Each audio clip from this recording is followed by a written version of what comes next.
blankets weren't worth selling. He's giving them to the Inquisition for free. How kind of him. That, and he said people who freeze to death don't spend much coin. Well, he's not wrong.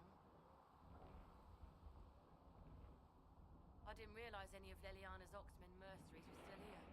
Well, if you want new gear, you pay for it. Oh, you're her. Threnn, Inquisition Quartermaster. I'm doing what I can to supply this mess. If you find what I need to fill one of my requisitions, I'd appreciate you bringing it in. What do you do here? I make sure the Inquisition troops have food in their bellies and iron in their hands.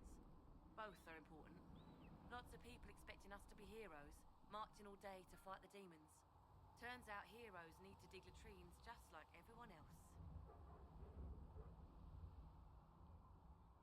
How does someone end up as quartermaster for the Inquisition? I served for Eldon under Ten Loghain MacTir. Best commanding officer this world has ever seen. After they all turned on him at Denerim, though, there wasn't much use for people who held that opinion. Queen Honora offered my services to the Inquisition. It was a kindness. She knew I supported her father and got me away from the political garbage.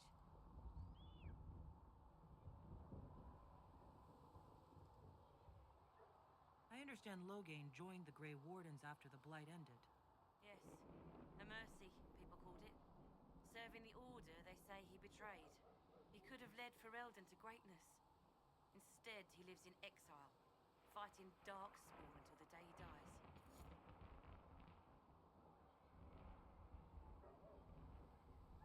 Can I help you with something?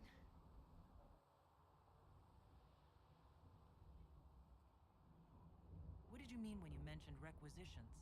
I'm making this Inquisition run with what we have, but we're not a real army. We're stretched thin on materials, so I've put up a requisition list for anything that could help our people. Here, take a look.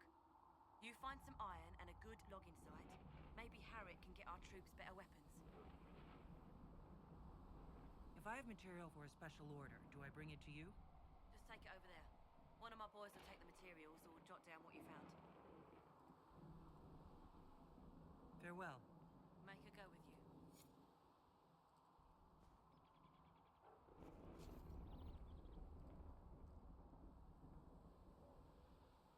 If you find anything we need, let me know.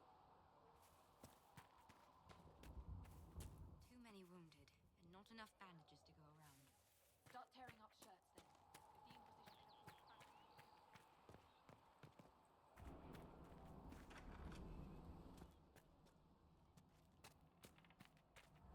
Come to me, child, and I shall embrace you. In my arms lies eternity.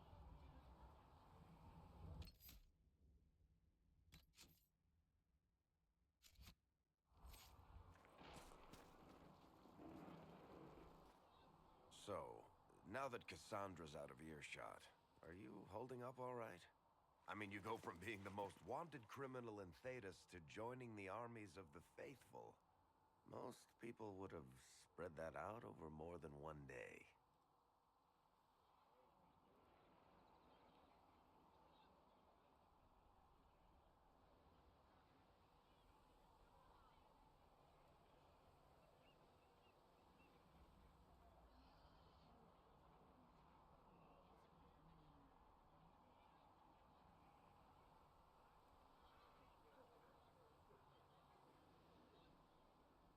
I'm just glad I'm still standing after all that. I still can't believe you survived Cassandra. Bad for morale would be an understatement. I still can't believe anyone was... It's pure luck.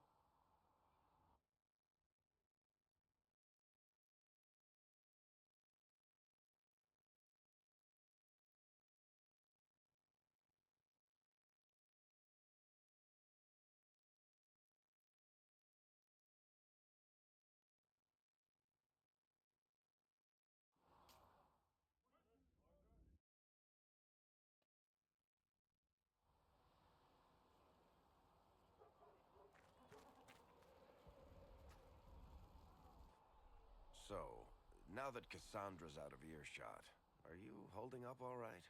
I mean, you go from being the most wanted criminal in Thedas to joining the armies of the faithful. Most people would have Spread that out over more Can you hear me than a now? day.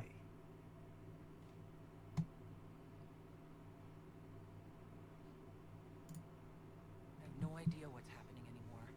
That makes two of us. Okay, excellent. For Okay. days now, we've been staring at the breach, watching Yeah, we will get to the Veilguard talk once we finish chatting up Varric, bad for morale, because, statement.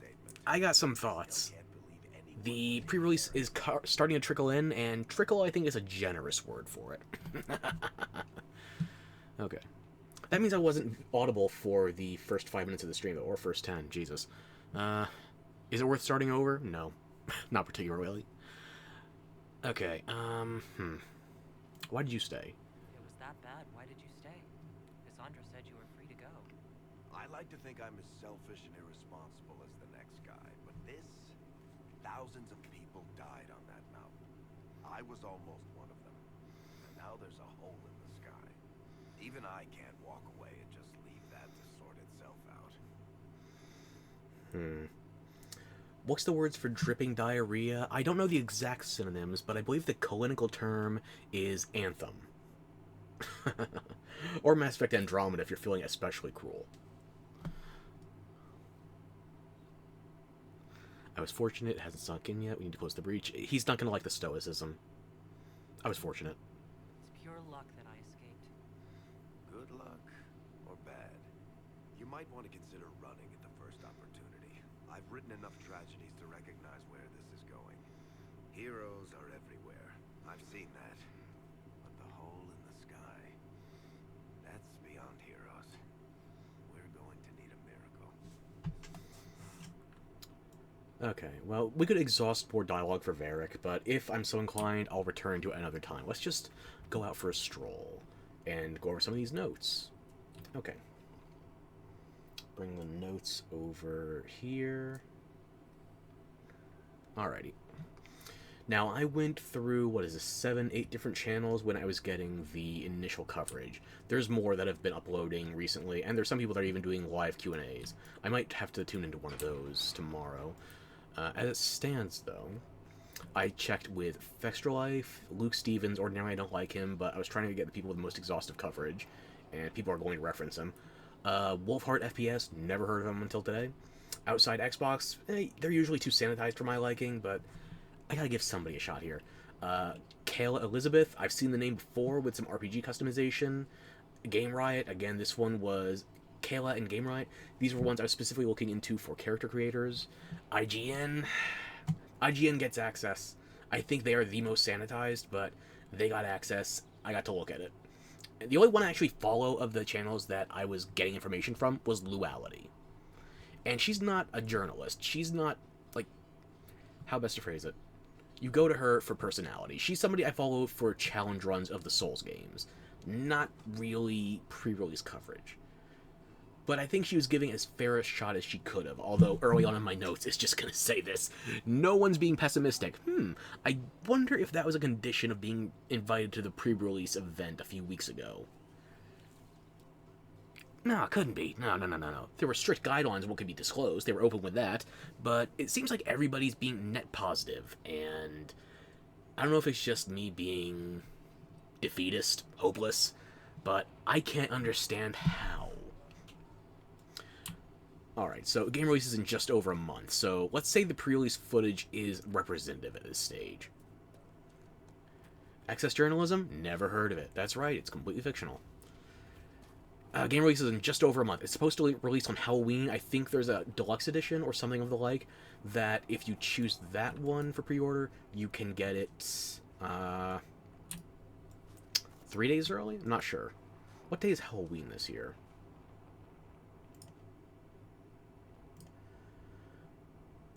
Halloween this year is going to be a Thursday, so if anything, it would probably be 2-day early access to get it on a Tuesday.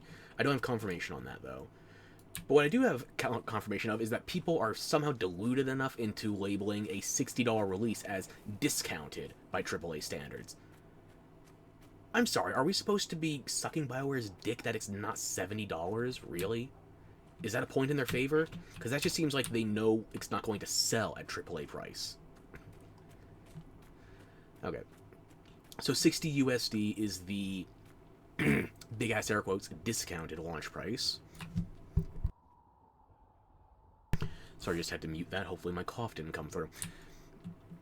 High-end PC performance doesn't seem like it's going to be an issue based on the PC previews. From what they are describing in the previews, it sounds like everybody was trying it on PC. We don't have any samples for console performance.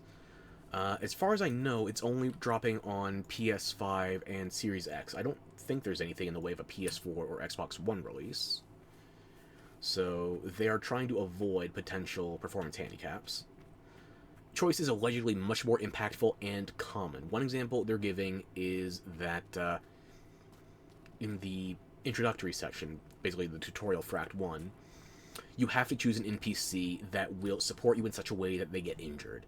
And that injury will carry forward into the playthrough, giving them a debuff on your loyalty progression with them. Their approval ratings will be permanently impacted, at least for the first act. They've dropped the ball so hard on the direction of this game, both in art direction and gameplay. Oh, we're gonna get there, trust me. We're gonna get there.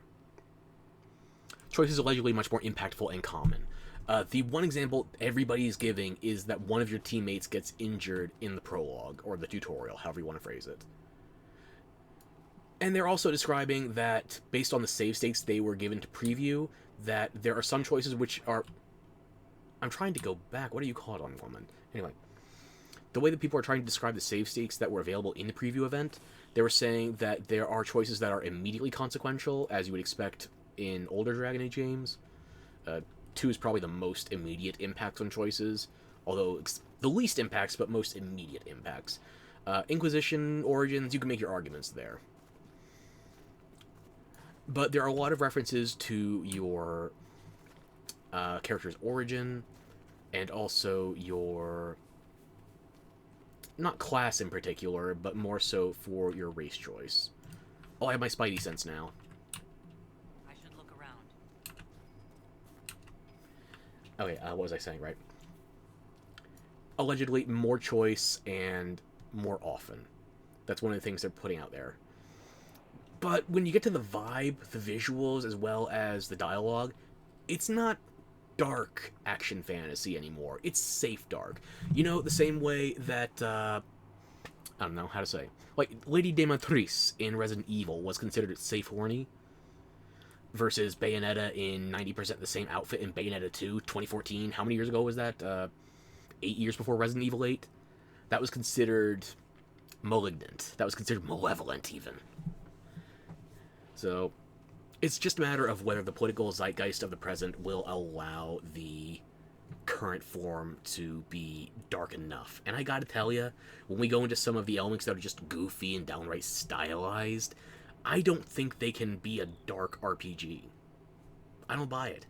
Like, the color palette is a factor here. You make it too bright and colorful, you got Diablo 3 all over again. Straight up booty cheeks, that's right. Like, does anybody remember Diablo 3 before Reaper of Souls? Anybody? Because I went back to it after Reaper of Souls came out, and you go to the base game, though. There's some stuff that's just, it's way too colorful for an infernal loot, and oh my goodness. The color palette is one part of the problem. It's not the entire problem, but the color palette in the visual direction is going to be negatively impactful. Now, when we get to the dialogue, interacting with the characters, none of which I give a shit if they are alive, never mind in my party, it feels very MCU quippy.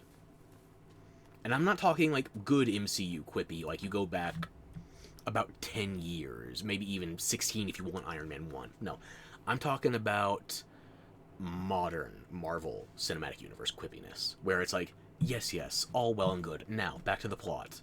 After we have our brief aside of millennial brain rot humor. And I'm saying millennial brain rot humor because the millennials are the ones making this. I'm sorry, it's my people. They're trying to make it for Zoomers, and they don't understand their own demographic, never mind the Zoomers. So, the quippy elements are just ass. But my notes are a tad disorderly since I was going from 8 different sources, so... Like, we can't let tension hang, quippy. Yes. Like, oh yeah, we're going to break into a castle here, and we accidentally pushed an Eluvian out of a window. An ancient elven artifact that is basically teleportation technology. Whoops, you should have been more careful. Does that seem stealthy to you? I'm sorry, you motherfuckers have no idea what you just broke, do you? No. And if you do, you don't care an adequate amount. Like in Dragon Age 2, after Meryl spent all this time trying to reconstruct an Eluvian, Dragon Age 2, mind you, arguably the worst of the entire franchise, at least until Veilguard comes out, we'll have to see. Dragon Age 2, Meryl had a side quest where she was restoring an Eluvian, and if you told her it had to be dismantled before she even got to use it, you were risking all hell breaking loose. Eluvians are not just trinkets to keep on display, they're not just mirrors. That's built-in lore fast travel between the land of the living and the land of the dead that can be used to go fast across both planes of existence in a sort of pre-migration era, or migration era European, or medieval Europe, however you want to phrase it. This is a time point where everybody's going by on horseback in lore. I can't wait for this brain rot to leave modded writing forever. It's not leaving soon enough. I know people are getting optimistic about it, but there's no telling how long we're going to be stuck in the current project pipeline before it actually fades out entirely. Okay, so like I said, my notes are a bit jumbled. Here we go on to the mention of multiple cinematic styles. They have the traditional 3D cinematics. They have variants that are desaturated with a sort of monochrome vibe. From what we can tell, it seems like Solas is contacting, air quotes, Rook, the player character, through the Fade, or through the Veil. It's not clear. I didn't get to see coverage of that specific sequence, or any explanation pertaining to it. But you have the standard configure, you have that sort of desaturated telepathic communication. And thirdly, they have 2D cinematics with that sort of, what do you call it, fresco, maybe even a little bit of, I'm going to go with fresco. That kind of fresco paint feeling on the Dragon Age Inquisition style tarot cards. And I gotta tell you, I think you fucked up a bit when the tarot cards that people said were, oh yeah, that's nice in small doses in Inquisition. Those are a better cinematic to highlight than your fully rendered 3D action set pieces. I think you fucked up in ways that are difficult to describe there. But yeah, it's lighthearted, and oh yeah, here's a fun thing. When we were talking about Kunari, they were also saying in the preview that the game is extremely horny. Yeah, because we were talking about safe dark, and you know it's going to be safe horny too. I'll give them credit where it's due, though. They did say that the story is going to make all of your companions player sexual. That was one of the weakest pieces of Dragon Age 2. Dragon Age 1, characters had preference. Dragon Age Inquisition, here, my main romance option for Dragon Age Inquisition is Sarah. And Sarah is a lesbian. Cannot romance her if you're a male. And in this game, male is male. Okay, if you figured the Daily Wire was asking, what is a woman? What is a man? This game's from 2014. The questions didn't exist yet. At least they hadn't set in. So, like, my romance option is Sarah, a lesbian. I played a female Inquisitor, as you can see here. Subin Liadar, a mage apostate, a Tal Vashoth. And not only is Sarah only a lesbian, but she has preferences. She outright fetishizes Kunari. I am basically her walking wet dream right now. Which... Now, can I zoom in anymore? No. What I'm trying to say here is that people are going to have preferences. Characters are going to have preferences. I have my questions as to whether or not they're actually going to go full bore with that. Because in Mass Effect 3, there were characters that were straight only, there were characters that were gay only, there were characters that were bi only. In Dragon Age Inquisition, the same thing. Hell, Solas would only engage in a romance with you if you were specifically a female elf. Like, he's straight as well, but you could argue, hang on, is he like some kind of a racial purist or some shit? There are reasons you get into if you get to the end of Trespasser DLC. Why Solas would only romance a female elf. And we'll have to see what it is for Veilguard if they are committed. But here's the thing. I said before, none of the companions have actually got me to buy into the hype for them being in my party. There is nobody I think I would give enough of a shit about to romance, at least from the cast that's been revealed so far. So let me think. I did, I did a straight elf in the first game. I did a straight human in the second... Or, I can word good. In the first game, I was a city elf. I went with the Morgan romance. That was more for the old god baby dealing with the archdemon than it was the relationship itself, but I still went that way. Dragon Age 2, I specifically went for a rogue hawk romancing Isabella. I think she has too few L's in her name. I forgot what the new cast looks like in general. You are better off for it. Because I gotta tell ya, most of them are just an eyeful of unpleasantness. Like, I like the Kunari. I tremendously enjoy this faction, this race in Dragon Age. But the new one just looks like a goddamn five-head. You show that character to your average person, what's her name? Tasha? Thrash? I don't remember. I should care at this stage, because that's one of my people. I wanted to play as the Kunari ever since Dragon Age 1, back when they were just black people with cornrows. Then they got their satyr makeover in Dragon Age 2, and it's like, alright, got some devil horns in here, some Hellboy vibes. We have never gotten to play as an Arishok. I want that kind of giant wall of a Kunari that I can play as. I want a Kunari who can walk in unarmed and basically be wearing two heavy weapons as his fists. That is what I would want for a Kunari. But you can't even make a convincing man in the new Dragon Age character creator. I've seen a lot of people, it feels way too glossy and Barbie doll smooth. This should qualify as a hate crime? It should. Because they are doing these goat people dirty. Okay, where were we? HUD and UI overloaded minimal immersion. Okay. The immersion stuff we can get into discussion because there is UI customization. But as far as the default settings go, it is so cluttered to look at the gameplay for Veilguard. Like the amount of, like, we're going to give you a warning aura for an incoming attack here. We're going to give you lines tracing you to quest objectives. We're going to have just all this clutter for your hotkeys, for the player character, for the NPCs in your party. And this is on PC as well, where you can actually have a full keyboard complement. I can only imagine how cluttered that command wheel is going to be on console, or if you try to use a controller at all. Ugh. And speaking of clutter on console, the clutter on PC, seemingly, is that the only reported crashes from the pre-release coverage were in the character creator. That is not the high-impact part of the game. Heard someone call it very mobile game-ish, and that encapsulates this perfectly. I gotta tell you, I think there's higher quality controls for mobile games nowadays. You look at Zenless Zone Zero, you look at basically anything Hoyoverse, actually. It's not for me, but the people that want it keep coming back. Veilguard, I was able to forget until somebody reminded me against my better judgment.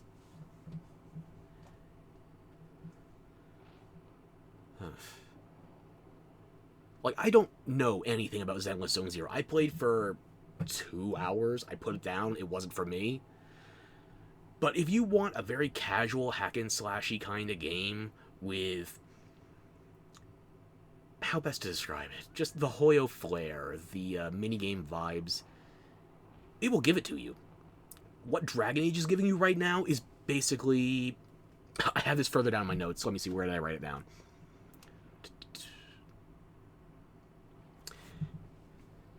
What Dragon Age Veilguard is trying to do, based on the pre-release coverage, is basically Mass Effect Andromeda with Final Fantasy XVI's melee system.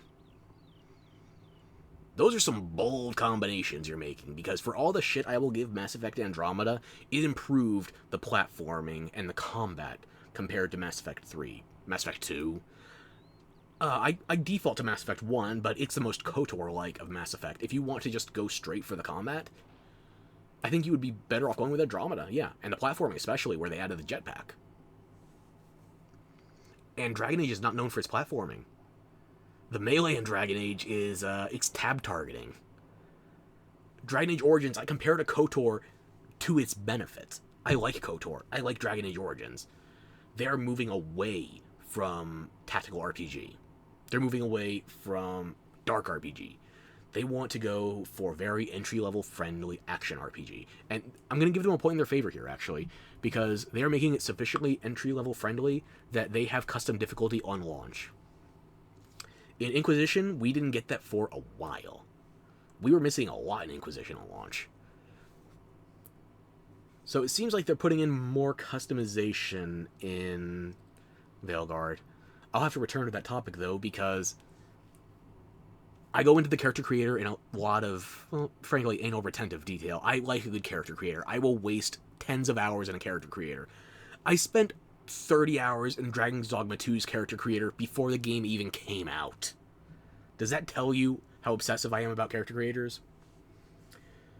Making a game for everybody that no one will end up liking. Pretty much, yeah. Like, allegedly. Big-ass allegedly in here, okay?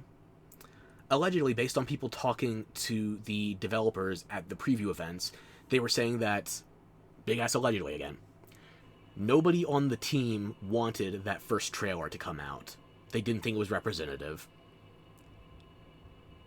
Sweetheart, I don't know what world you've been living in, but, it's just a slightly more stylized version of what you are putting out in the actual gameplay. I'm sorry, but if you found that trailer to be unflattering, it's just because it put a magnifying glass on you. It did not distort the image that badly. It's still the same vibe. You still have the same goofy-ass ghouls that look like Halloween decorations when you look at the Darkspawn and the Pride Demons.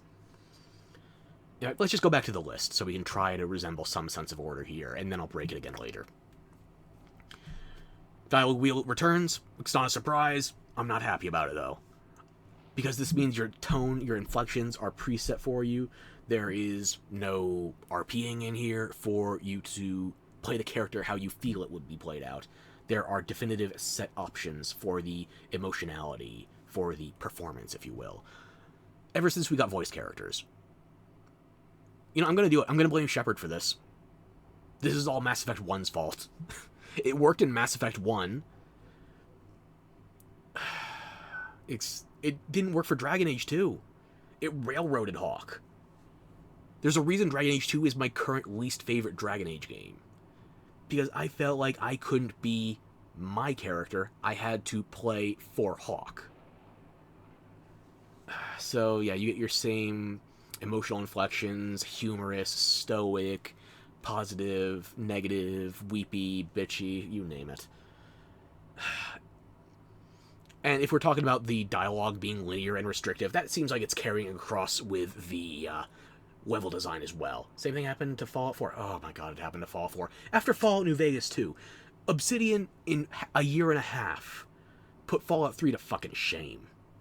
And if you say, oh, that's not fair with the development tools, I'm talking about the writing here. I'm talking about the characters, the stuff that doesn't take that abundance of dev time. If you tell me that Bethesda spent a year and a half writing Fallout 3, but they still have it ending with your character walking into a massive radiation chamber, and then you have a minimum 2 companions, actually 3 I can think of off the top of my head, that are immune to radiation, and instead of thinking that, oh wait, you planned ahead, you were tactical, this is a good call, you should do it, instead the game shames you for not killing yourself. You tell me Bethesda spent a year and a half writing Fallout 3, and they aren't even a 10th as good as New Vegas. There's some kind of pathetic in there, but I'm too annoyed at Bethesda to give them an ounce of hope. And the sad part is there's still a morbidly curious part of me that wants to try Starfield. I'm not expecting to enjoy it, though. There's just that part of my brain that's like, I have to know. I have to see for myself. I have to watch the car crash. Live, in person. Okay.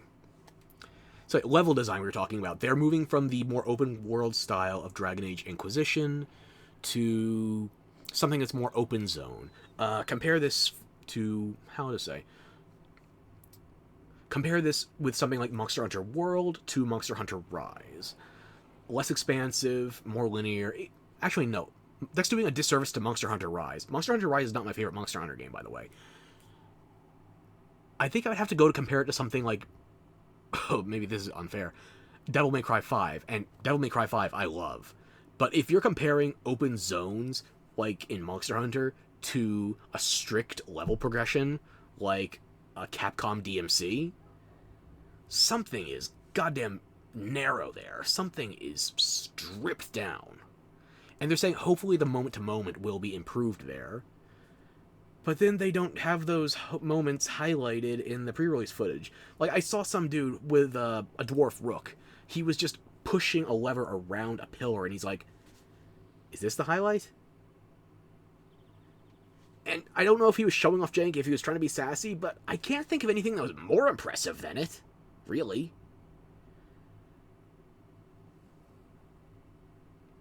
Oh my god.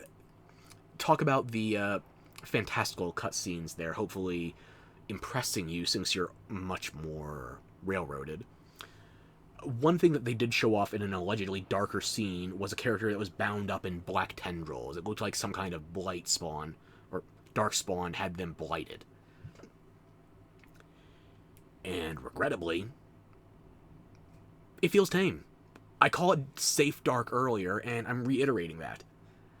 The only parts of it that could be mistaken for grim are too cartoony to be really setting in. If you're telling me this is still in the same...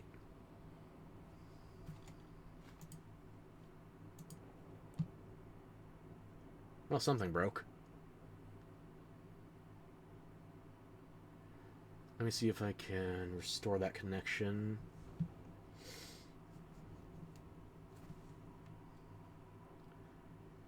It's a good thing I'm recording a VOD as well.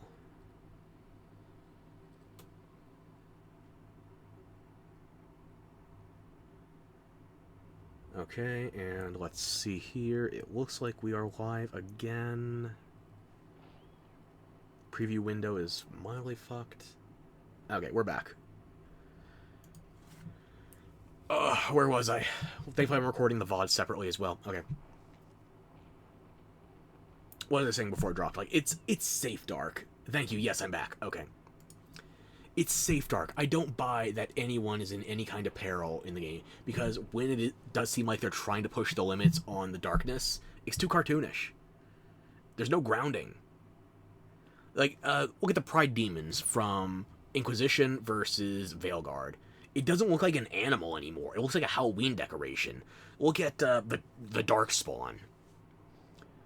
You can barely see there's any kind of face under there. It just seems like they've stapled black tentacles onto it. Fallout 3 character walks into radioactive. Right. So yeah, TLDR on that was, you have at least 3 character options I can think of as your tag-alongs, your companions, that can go into the radiation chamber with no harm to themselves and save the day. But you're shamed for not committing suicide and doing it yourself. With every ounce of courtesy I can muster for Bethesda, kindly, fuck you. Fuck Emil Pagliarulo. I don't even remember if he was lead writer on Fallout 3, but he's the current head writer at Bethesda now. He's exacerbated the issues with his keep it simple stupid. But that's Bethesda. We're talking BioWare today, so that's another discussion. Right now we're talking about Veilguard, that... Freud. Veilguard? Anyway. We're talking about Veilguard that wants to be Final Fantasy 16 in melee combat. Sweetheart, I don't know how to tell you this, but people wanted you to be a tactical RPG. People wanted the slow-paced, methodical, tactical elements of it. That's why you still have a tactical camera. But you're telling me you have multiple ways of instantly pausing the action and flipping things around, and... It's not like Bullet Time, it's not Bayonetta, it's not like Nier Automata. It's just action combat with multiple pauses. If this were any other game, that would be considered a performance defect. Got people comparing it to God of War 2018, and modern Assassin's Creed. Okay, if you were comparing this to like Assassin's Creed 2, maybe even 4, I could understand the comparison. So the FF7 remake. No, actually, because FF7 does offer you 2 combat options, versus Dragon Age Inquisition, it seems like they're just throwing everything together into a blender. And they're hoping the puree will slough out some shade of decent. I don't trust it. I've seen a fair bit of coverage. I don't trust it. So yeah, people are comparing it to God of War 2018 and modern Assassin's Creed. Not 2, not 4, so it's not the Ezio Trilogy or Black Flag. They're comparing it to Odyssey, Origins. I don't know why they're comparing it to Shadows when that game's not even out yet, but if you want to tie yourself to that sinking ship, be my guest. And it does seem like it's the most accessible Dragon Age ever, in terms of difficulty customization, in terms of simplicity of controls. You can only control one character now. You can issue commands to your companions like you were in Mass Effect 1, 2, 3. I don't remember Andromeda as closely as I like on companion interactions. But basically, you can tell your companions which skills to use. From what I've seen in the pre-release coverage, I've not seen any AI customizations. Nothing for, like, behavioral patterns. Something like, not inventory, where am I going? Character record. You can customize the player character when you tab out to control one of the NPCs. You can customize your own character's AI and everyone else's. You can enable it, disable it. You have myriad options here, there. And granted, this is Inquisition. This is the lowest amount of options we've had up to this point. Or did 2 have fewer? If I had Inquisition on this PC, I would... Or I have Inquisition. If I had Origins on this PC, that one would be a... that would be a shock compared to the amount of options they give you there. In Veilguard, you don't have options. It's Fantasy Mass Effect. It's Discount Andromeda with the amount of NPC interaction you control. So... my pessimism keeps mounting. Let me just scroll a little further down in my notes. It's the most accessible Dragon Age ever. We have the custom difficulty at launch. They even call the easiest difficulty. They don't call it easy anymore. They're goddamn cowards. They call it story. Fuck you, weaklings. You get the best story when you struggle as hard as the characters. Story difficulty. We are back in the early 2010s all over again. And as far as we're talking Mass Effect comparisons, you also have to deal with romance options. That's still one of the biggest fixations from the I've noticed a lot of games doing that lately. Yeah, okay, here's what I think. And I know it's not going to happen, but it's what I would prefer. We need to go back to the Wolfenstein system of making your easier difficulties increasingly insulting. It's like if you want to play Phantom Pain on easy mode, you're going to wear the dumb chicken hat.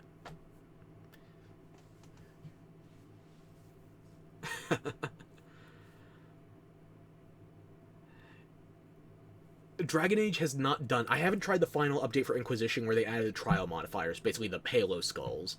I haven't tried those yet, so maybe I could eat my words once I go back to try those. But most of the difficulty in Dragon Age, if you do those scales, it's just a matter of bullet sponging.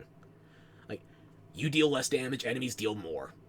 You have less health, they have more. Difficulty in Dragon Age has been eclectic at best. Hell, the last stream, I told you, the tutorial fight with the Pride Demon, that could genuinely be in the top 5 hardest fights in the game on a Nightmare run, because you have so few options. I would love that to be a thing again. Give the MC a diaper when you play easy mode. Fuck yeah.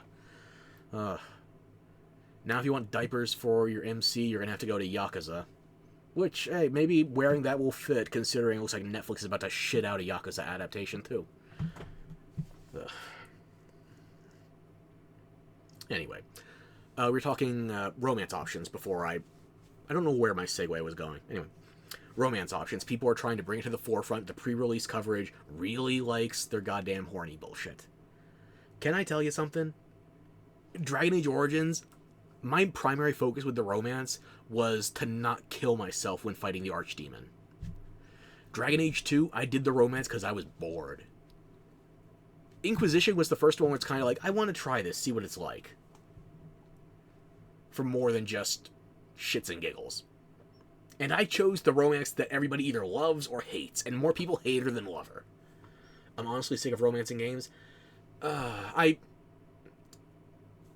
potential hot take, but I'm going to say it. I think the problem with most of these romances is that they're being written by virgins. They're being written by people that think they are going to appeal to the adult section on Amazon's... What do they call that shit? Penny rags? The cheap slop that just gets shoveled out quickly enough to cater to something hyper-specific, and it's not meant to last. It's just meant to be the popcorn of literary porn. I think that those are the people not only writing it, but they are the ones being written for. Ugh.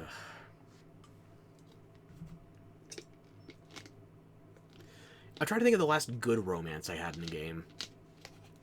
I'm struggling a little.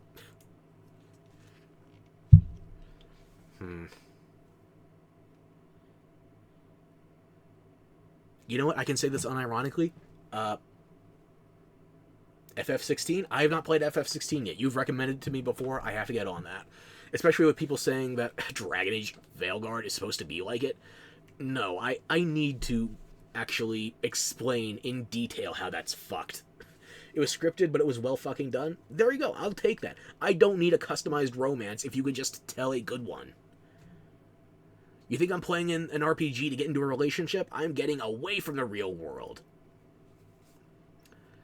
Let me think. Yeah, I was saying unironically. A good romance that just came to Steam, although it is an older game. Katawa Shoujo.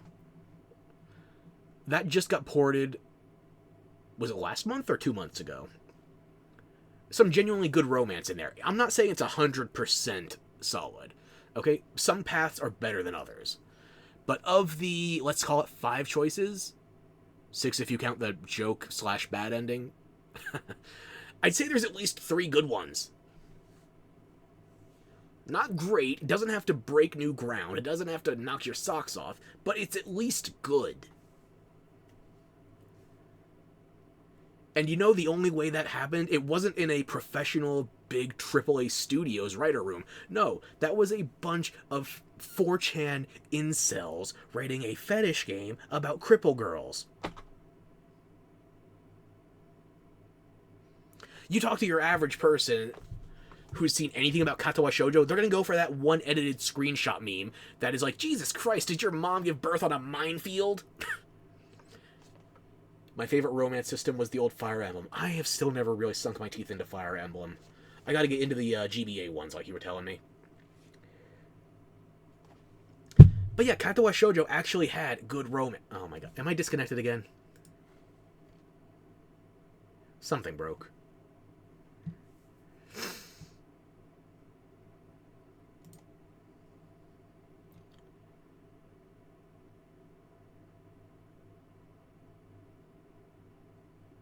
Okay, it looks like we're reloading.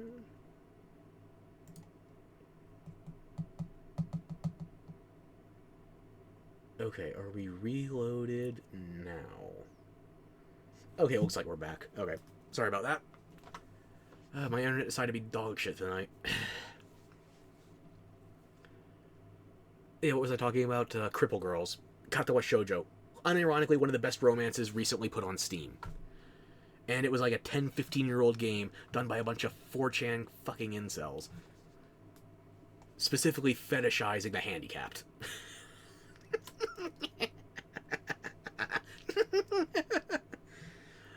Oh. The bar should not be this low, but it is. It fucking is somehow. Oh my god.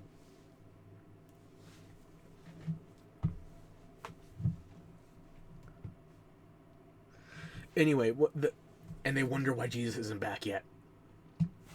The only way we're getting to Jesus is you put an accent over the E and you go to a mechanic. We ain't getting the real deal again anytime soon.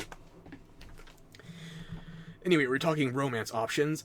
Like Mass Effect 3, whereby characters would initiate romance among the other NPCs, if you don't start a romance yourself, they're talking about how they will come to you for advice, and you can positively or negatively impact their ability to enter relationships with other NPCs, assuming you yourself are not entering a relationship with one of the 2 aforementioned characters.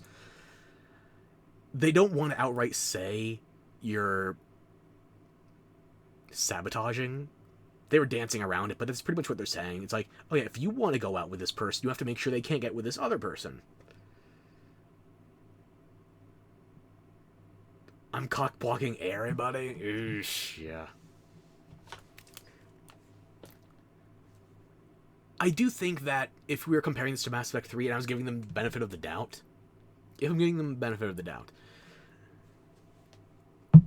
if you aren't romancing Garrus and Tali, them getting together It's a very small side bit of the story. We will all die alone in my dark fantasy.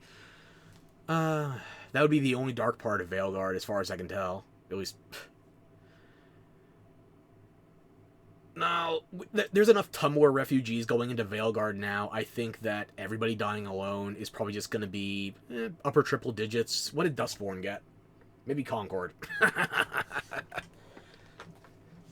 Concord is the reason, by the way, Sony's getting ready to release something that's like $1,000 bundle for the PlayStation 5 30th anniversary. Anyway, Mass Effect 3, the romance subplot with Garrus and Tali, it's a very small footnote. It's very negligible, but these are two characters that are among, if not the two most loved teammates in the entire franchise. So knowing not only that each of them is happy, but they're happy together, that was some star-crossed lover type shit. That was good.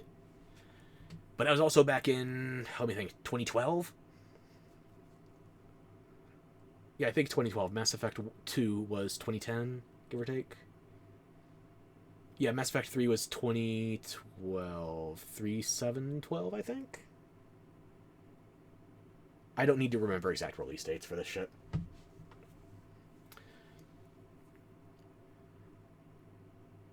And there were other things where if you do the Citadel DLC, you find out about other characters hooking up, and that just feels shallow. But I used the Tali and Garrus example because those are two of my favorite characters to have in a squad. And seeing them together, even when they're not in my party, and they made something work, that was good. But then you get stuff like, what's-her-face? Ashley and Vega from Mass Effect 3. Same. It's just like, oh yeah, we maybe got drunk on the Citadel, and I don't want to hear this. You're both idiots. I should have chosen Kaidan anyway. Yes, the space racist might be slightly funnier on occasion, but I now have 2 soldiers on my party. This is goddamn redundant. I need more character variety for team comps. And you're not charming enough to make it work. You're not charming enough to be entertaining. To this day, you've not played a Mass Effect game. I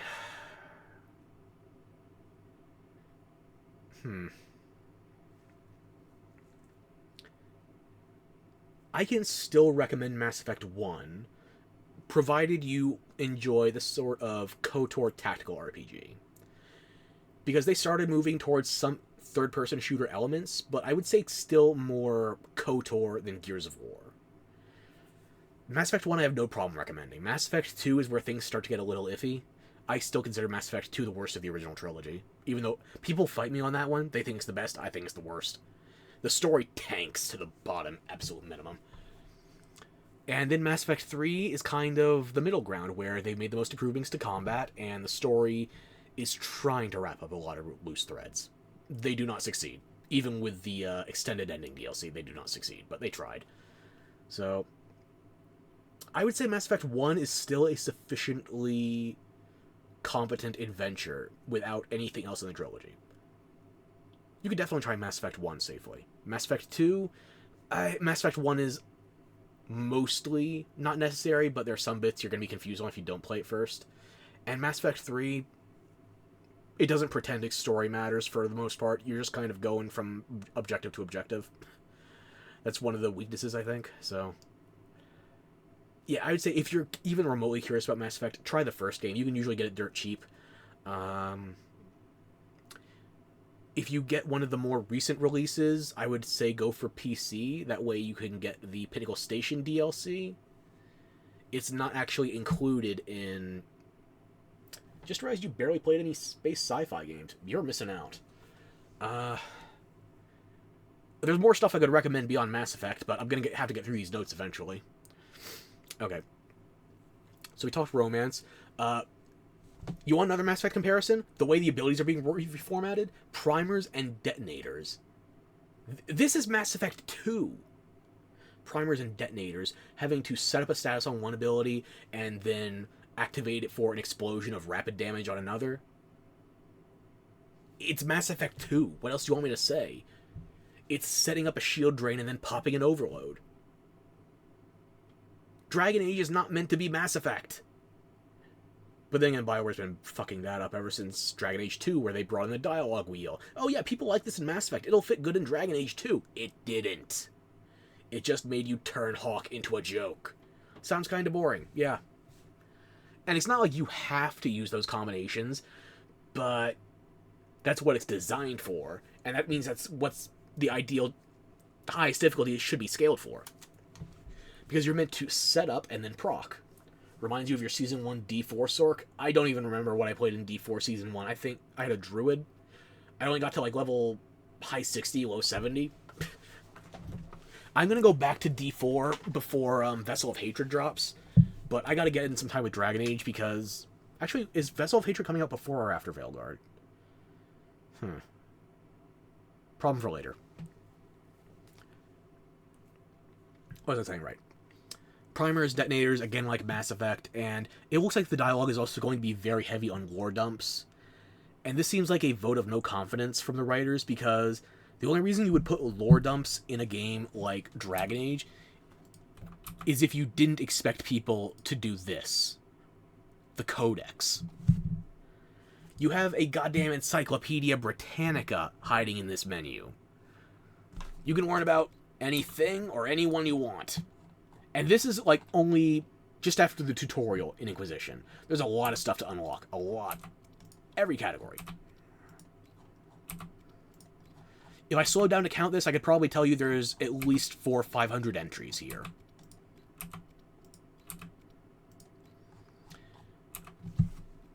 There is a ton that you can delve into if you actually want to learn about the story, the setting.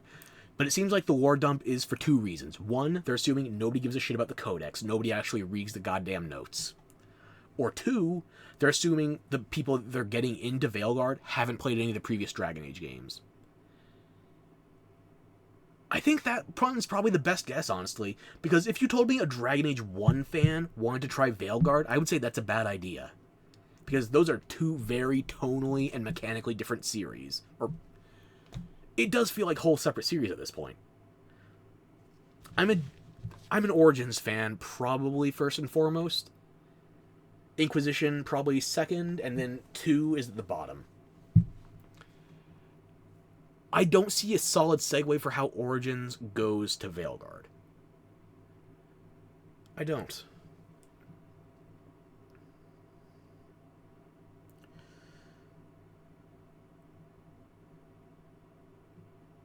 I'm not getting Veilguard at launch. I might be morbidly curious, but I also don't have the money to just throw away on trash. We'll continue moving, though. The Lighthouse is basically the lands between. It's your interzone. I guess even numbered DAs are permanent now? They only used numbers once in Dragon Age. Number 2. And it figures that one is the most shit of the entire franchise. They started with Origins, and then they returned to a subtitle on Dragon Age 3, which was Inquisition. They just refused to say number 3. And with Veilguard, they are staying away from numbers. Because if you're trying to get a brand new audience, nobody's going to jump in at Dragon Age 4. Not a one.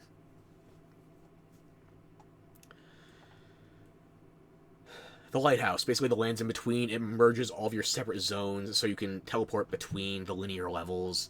It feels like, I can't remember the name of the place in Bayonetta 3. Bayonetta 2, my favorite game. Bayonetta 1, I fucking love. One of my favorite, if not my favorite franchise of all time. I don't remember half the shit in Bayonetta 3.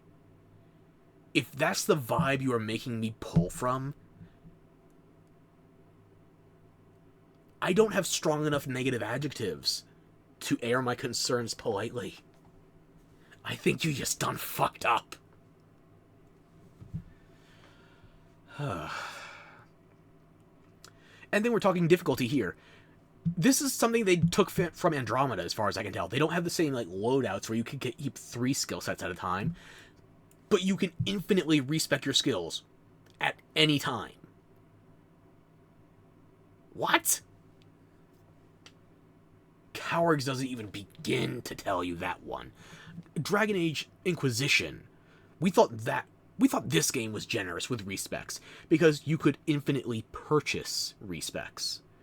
And they had an option where you could start by buying the second option for respecs cheaper, but then it would gradually scale up and higher until it would be more expensive than your standard option. You had multiple avenues to buy respecs in Inquisition, and people thought that was too easy. Now they're giving you infinite respecs in Veilguard? Oh my god. Cowards. And hey, if you thought you were going to be alone in these kind of concerns, then it's not just your player base that's shrinking, it's also your party size. Dragon Age, from the beginning, was a 4-character party. You want to argue, hang on, are we talking like 4 humans? Are we talking 3 humans and a pet? Are we talking like 3 humans and a golem? Okay, we can have a conversation there. But now it's just a maximum of 3 party members. And they're talking about party members having mechanical functions outside of combat as well. I mean, Wukong lets you respec for free. I have not tried Wukong. I don't know how big of a commitment that is. What I'm saying, though, is for Dragon Age, respecking is undoing the work of your roleplay. For Wukong, I can see it just him being a very flippant, carefree spirit that can shift his power as he pleases. For a character whose primary skill set includes rampant transformations, I could buy Wukong having that kind of respec on the fly. For Dragon Age, though, this is about commitment. This is about choices. And apparently, you can make choices in the world, but as far as your character build goes, it's a free-for-all. And now we can start moving into some of the positive things, some of the arguable improvements. Okay. Now, on top of the free skill respect at any time, you can theoretically change your hair repeatedly without any kind of major expense. Dragon Age has not been a franchise that lets you go back to character creation that often, at least until the DLCs where you get something like the Black Emporium. So the idea that you can just update your cosmetics lightly, the same way you could in like Diablo 4, changing hairstyles, makeup, etc., I like that.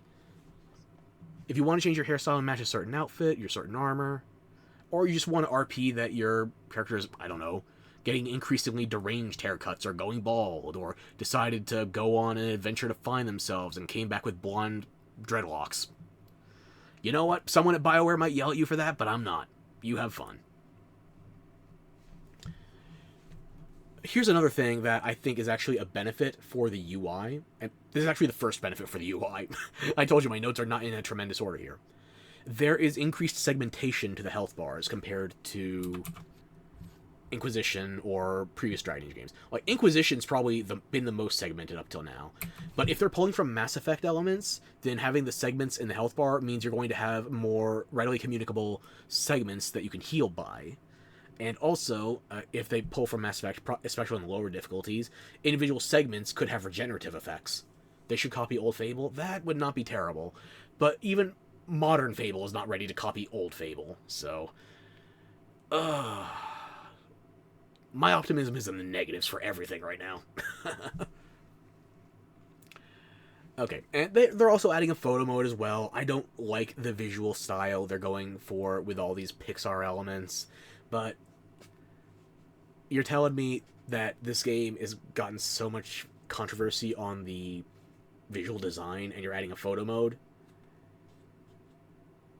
I don't think any game needs a photo mode on console. And on PC even, where this game is allegedly running at its best, I'd rather not look too closely, because then I'm going to see stuff like how the Antivan Crows are now in blue latex glorified gimps. The Antivan Crows. Thieves, assassins. Yeah, you know what? We need some Angelina Jolie hackers motifs. Zevran would never be caught dead wearing that. It feels like latter Mass Effect was seasoned with not vintage Saints Row, but reboot Saints Row. That is not... I still have my copy of reboot Saints Row. I'm planning on playing that at some point. I am not predicting I will walk away with a very flattering opinion. Okay, but again, we're trying to move towards positives here. I am trying, I swear to you. They added a CQC mage, which every mage except for Knight Enchanter spec in Inquisition until now has exclusively been focused on long range. Knight Enchanter and Inquisition, which is what I'm planning on speccing Sumen Lee into, that is the only one with some melee tech. The one they're talking about in Veilguard, and this is the part where we cope. It's not cope. I'm pointing out the few positive things they did. It's still overwhelmingly negative, but it's not a 0 out of 10 on first impressions. I might have to round it up to something like a 2 or a 3. But yeah, if I were coping, I would be talking like half these goddamn journos that got out of the pre-release coverage, saying like, it may not be for everyone, but no, fuck that for everyone bullshit. I'm gonna tell you this. I'll keep all the salt to myself. I don't have to tell anyone else to be negative, okay? They added a new mage subclass, which I don't know the title of, but it's basically close quarters combat, where your weapon is a combination of a dagger in one hand and an orb in the offhand. New specialization. I think it's replacing Rift Mage from DAI. I'm not 100% certain on that, though. But it is nice that we have... Actually, it's probably replacing Knight Enchanter, since that was the melee mage class. And they have another Rift subclass in Veilguard. Huh. They just traded one melee mage for another one. Okay, that's where the cope lives. Yeah. Oh, but again, I'm going to give them benefit of the doubt here because based on what they showed for the skill tree, their skill tree is like almost 5% of a Path of Exile skill tree. That is still massive. Compared to Inquisition, this is a skill tree.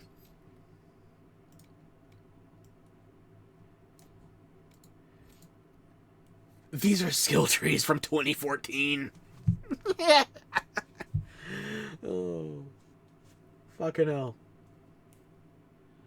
Compare that to what we're getting in Veilguard, though. It looks bigger than all of these skill trees combined and multiplied by a factor of 3. So they're putting a lot into the skill tree. That seems like a lot of customization. And if they are letting you do it on the fly, then hopefully that means you're going to have a variety of playstyle options for each class. I'm crossing some fingers here. I don't know yet. I couldn't see a full skill tree breakdown in any of the pre-release coverage. But there's a lot of options.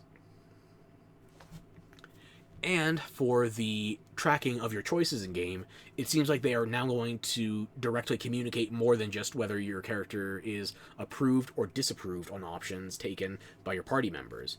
They have these kind of telltale Walking Dead style notifications of you did X with Y. And it's stuff like you were verbally sparring with the main supervillain for this game. It's like, is that really going to matter? I don't know, but it's nice to know that you're tracking shit. I actually have to look something up. I'll look it up later, actually, because there's something with Dragon Age where they changed the way your saves transfer in after Dragon Age 2 because they were trying to make way for console players on different consoles between generations. So for Dragon Age 2 into Inquisition, you don't have the games on the same consoles. So they made it so you transfer your saves across a website, Dragon Age Keep. And I've not seen any way to transfer saves from Inquisition into Veilguard, so I think they're going to use the Keep website again. Especially if they're moving generations from like PS4 to PS5, or Xbox One to Xbox Series. And I don't like the web integration. I went over the Keep in Part 0 to me playing this stuff, so I think the Keep is a bandage. It's a slapdash solution. And on PC, by the way, PC is the one platform where you should absolutely be able to just import your saves. Like, you played the game on the same SSD. Yeah, you can import your save like that. No, they want to use the website. I need to verify at another time whether or not Veilguard is actually using the Keep, or if you can just import your save directly. Probably just flavor text. I hope not. I sincerely hope not. Because if they get choice right, if they get tracking of your inputs right, that's going to make it a better Dragon Age than Dragon Age 2 by default. It could be better than Inquisition, even. I don't think it can compete with Dragon Age Origins, but as long as you're not the bronze medalist... Competence? We don't do that here? Oh, yeah. Competence is how we get a PlayStation 5 anniversary commercial where You have your obvious Japanese corpo person giving you the final send-off, and they still don't know how to pronounce the letter L on a console where L is the second letter.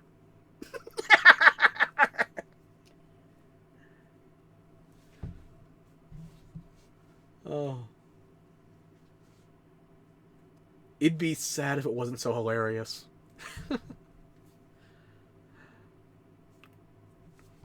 Okay, anyway, back to attempting positives. Companions aren't player sexual like Dragon Age 2. We went over this, actually. You're gonna need me to dial it back a bit? You detected a semblance of hope there for a second? Oh, my acting's getting better then. I've been out of hope for a while.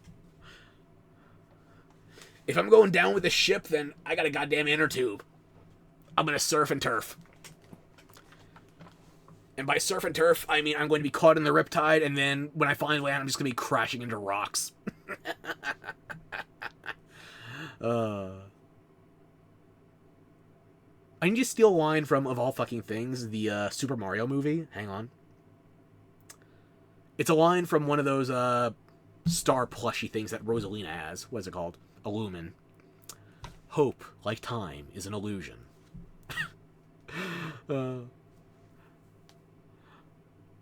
Gotta leave it to one of Chris Pratt's co-stars in chibi form to make me adequately convey my depression. Anyway, companions aren't player sexual like Dragon Age 2. We went over this. Characters actually have preferences, and you can either meet or fail to meet them. You can do greater degrees of better or worse. That's good! You actually have to navigate other characters. You know, like a role-playing game. Speaking of some kind of role-playing game, they brought the body triangle back from Fallout 4. And again, I'm crossing a lot of wires between Bethesda and BioWare here, but Fallout 4 is where I saw this at its most prominent. And that's not the first, that's not the best, but that's where I saw it as most prominent. They brought back the triangle of fat, skinny, and toned. Or muscular versus toned, if you prefer. This is more body customization than we've gotten in any Dragon Age before. Because in any other Dragon Age, the only stuff you customize below your neck is your skin color. They are actually adding more options in Veilguard. I gotta give them that credit. I'm not saying it's the best character creator out there, not by a mile. I don't think it even makes top 10. But it's better than the character creator in the past was, if only you had better options, considering the art direction. They're adding more lighting, so you aren't stuck customizing your character in a green void of swirling fade energy like you are in Inquisition. You're not stuck with a single angle, single set of lighting like you were in Dragon Age Origins either. Multiple lighting options, you can see your character in multiple settings. Okay, that's better. But we're going to dart around a little because, again, I told you, my notes aren't necessarily orderly here. I went with a lot of different sources. There's worse color customization than Inquisition.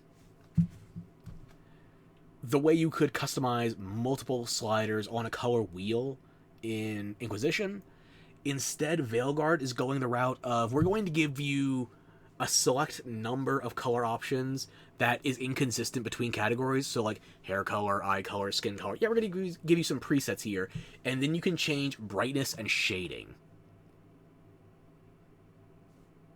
Well, what if I want to have my Sith eyes here with the yellow irises and a red outer lining looking Bloodshot? Oh, you can change Bloodshot. You can change the Scalera colors. But you can't individually choose segments of your coloration. Well, what about with makeup and cosmetics and stuff like that? Can I choose, like, the color of my scars? Maybe make it look like I'm bleeding fade or red lyrium instead of just blood or scar tissue in general? No. We didn't put that color on the wheel. It's not even a wheel anymore. It's a palette. A very small palette.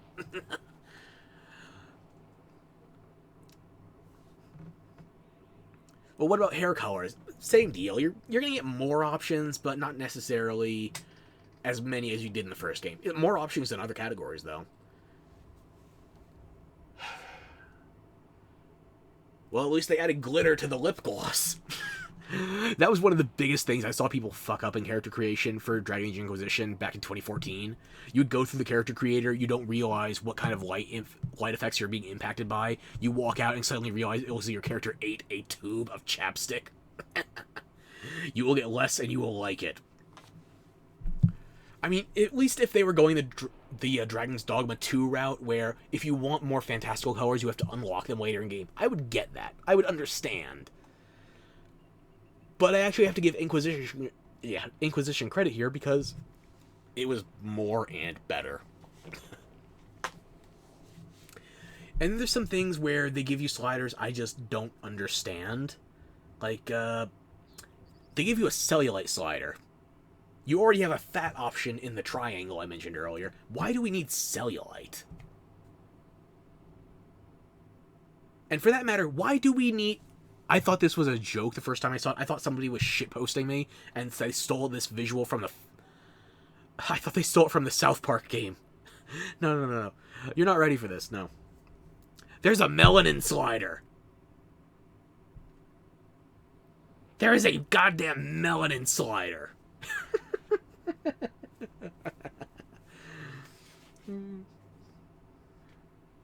You thought it was going to be bad when they added, what do they call that shit? Alopecia in there? No, I don't give a shit about that, no.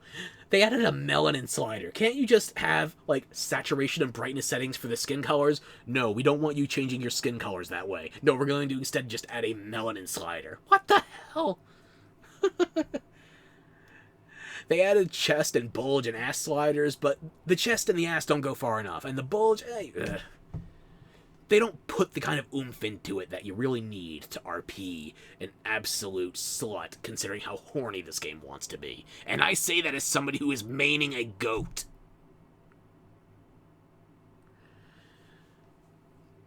So yeah, the melanin slider, cellulite, they got some neo-pronouns in there. Neo-pronoun might actually be pushing it a little too hard. They have gender and pronouns on separate sliders, toggles. You can be he, him, she, her, they, them. You can be male, female, or... I forget if it's neither or non-binary. They could have added a lot more. It could have been a lot worse. Yeah, that's my positive. It could have been a lot worse. Considering modern BioWare. That's quite the indictment. Let's see, what else do I have down here?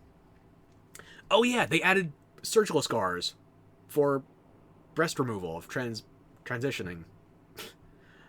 Never mind the fact that Veilguard is going to be set in Tevinter. Tevinter is full of blood mages, and blood mages can transfigure you across sexes already. And it's not going to leave scars on you. It's going to leave scars on them because they're cutting open their hands to do blood magic. But there's literally no reason to have these trans-surgical scars in Dragon Age Veilguard because the technology, the science, the magic already exists in some way, shape, or form in the setting. It doesn't have to mirror reality. It's a fantasy game. This is what you're choosing to be realistic about? You can make a bobblehead Qunari, but you can't make somebody that actually looks like the Arishok from Dragon Age 2. You can't actually have a drop of testosterone. Jesus Christ. They do improve the horns compared to Dragon Age Inquisition. I will give them that. You have more and better horn customization for the Qunari in Veilguard.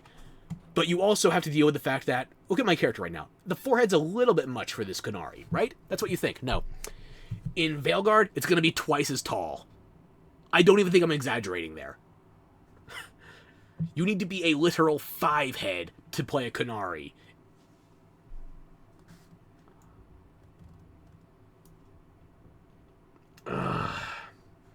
Oh, and here's another thing. They tried touting the fact, oh, we have 4 voice options for character customization now instead of 2. It's literally the same 4 options as before. You have generic Americanized English and English, UK English. It's just now you can choose the male and female voices for each character rather than having them locked on the body type. That's it. They didn't add more voices, they just stopped locking half of the ones out. I think I just told you I'm watching paint dry. I'm not done yelling at clouds yet. Listen to the old man a little more. You can make bobbleheads, but not a man. Oh my god. Last name is set depending on background choices. And you have 6 background choices, okay? But here's the thing. You can... Italics. You can customize your first name. But then what the hell do people call you? They're going the Hawk route. They're giving you a name, not a title. You should be Rook, insert last name from your background choice here. If you change your name, I think they just don't call you a name. They just call, like... Is that how you use your pronouns? I don't know. We don't have that information yet. It's not out to the public. Basically, if you change your first name based on what little information I have at present, it seems like you are giving up the ability to be referred to as anything other than a pronoun. Which, hey, at least you get to pick. Also, for these backstories, I'm done with the positives. I'm just going to be direct here. That was as positive as I was getting. It's not as bad as it could have been. It might be better than Dragon Age 2. That's all the cope I have. All the backstories are either heroic, neutral, or good. Just generally lawful characters. Versus, if you want to RP as somebody who isn't a Boy Scout, can you be selfish, chaotic, evil? No, even if you have a background as a thief, you're still going to have positive intentions. You're going to be the hero of your own fucking story. Maybe I want to be the villain. Maybe I want to play an asshole who chooses Renegade 100% of the time. No, you can't do that. At least, I should just put this on a goddamn loop at this point. With the information currently available in pre-release, as far as I know, you only have those limitations. But it's not looking good. The game's coming out in just over a month, and this is the best the positive access journalists can give me to work with. I didn't come in here wanting to be negative. I want to like more Dragon Age, but they're not giving me more of the good stuff. The good Dragon Age is like 15 years ago. Hell, when did Dragon Age Origins come out? 2008? 16 years ago, I think. Yeah. So that was everything that seemed like a meaningful extrapolation from the 8 sources I checked out. You want my Cliff Notes version? Here you go. Character creation all around is inferior to multiple other games that have come out this year. Dragon's Dogma 2 most especially. And Dragon's Dogma 2 did not measure up to the hopes the first game set. Dragon's Dogma 2 underperformed. You are inferior to something that was already below expectations. The only thing it has over Dragon's Dogma 2 and a lot of other character creators is the scalping manipulation. So you can change your hairline, basically push it forward, pull it back. And if I'm giving them a very much big benefit of the doubt here, Dragon's Dogma 2 doesn't have as many long hairstyle options. So if you want to, I think the event was in San Francisco, if you want to blend in with the local fauna, you have easier follicle options. But beyond that, I'm trying to think what Dragon Age Veilguard does better than anything else, really. I was going to say horns for the Qunari, but then you can go to Baldur's Gate 3, and you have better horn options as a tiefling.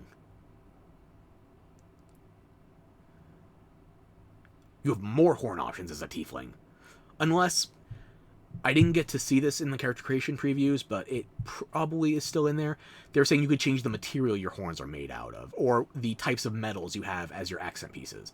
If that is in there, there might be better horns in Dragon Age Veilguard than there are in Baldur's Gate 3. They have a shot at 2, maybe 3 options. A shot. Everything else they're doing is better in other games.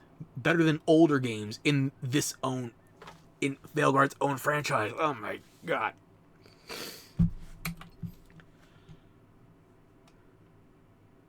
It's Saints Row all over again. Saints Row the reboot was touting the fact, hey, we brought back socks. Oh, do you want credit for that? Because you're going back to Saints Row 2 on the 360. Oh. Bringing back socks was actually a marketing point for Saints Row Reboot. Bringing back socks was a positive in someone's eyes. Oh. That is how low the expectations are right now.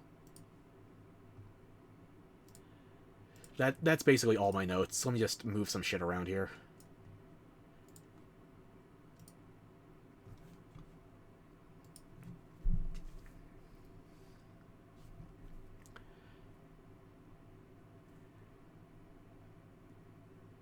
Okay, I'm back. I don't know how long I was gone for, but another great franchise falls from grace. Oh my god. If you went back to like pre-2010, people had unreasonable hype for Dragon Age 2 because it was coming out like 2 years after Origins, basically. Or 2 years... Was it after the base game of Origins or the last DLC, Awakening? I don't remember. At some point we were comparing it like, there's no way they're going to make this game good if it comes out this fast. But people still had hope because BioWare was still doing numbers. Like, even if you didn't get what you wanted out of Dragon Age 2, you were still going to get it out of Mass Effect. And if you didn't get what you wanted out of Mass Effect, you still had the Old Republic. You had multiple things to fall back on. BioWare is already 2 strikes in a row here. We're talking Mass Effect Andromeda, then Anthem, and now... Does anybody give a shit about the Old Republic anymore? They've had expansions since, but... They gotta bet a lot on Dragon Age here. There's a reason they're making it the most accessible. They're trying to get the most people they possibly can in there.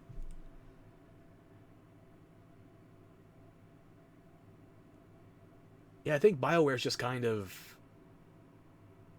ready to die. And depending on who you ask, they've been dead since 2011. Mass Effect 3 wasn't as good as Mass Effect 1. Dragon Age 2 wasn't as good as Dragon Age Origins. Inquisition wasn't as good as Origins.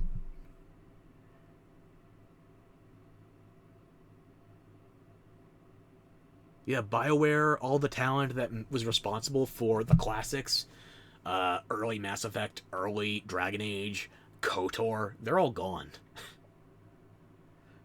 It's like Blizzard North. The Blizzard you knew is dead. The BioWare you knew is dead. This is not going to be a sequel to Dragon Age Origins. This is going to be an even more aggressively accessible. Aggressively accessible, I think that's the best way I can put it. This is going to be Dragon Age Inquisition on steroids, and not in the parts that it was strong in. No, these steroids are specifically killing the immune system so that more things can infect it. Like, Dragon Age Inquisition had a trans character with Krem from Bull's Chargers, okay? It did not feel forced.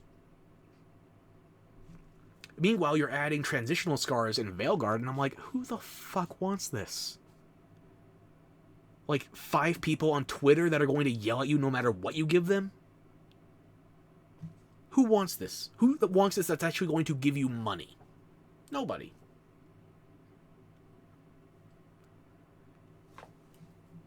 If you gave me another Origins, you kept the story moving forward, you respected all the past choices, and you found a way to delve new choices going forward, I'd be in day one. If you had the Vibrite, I'd be in day one. I would find a way to scrape together the pennies to play that day one. But with what I've seen of Veilguard so far, I'm just...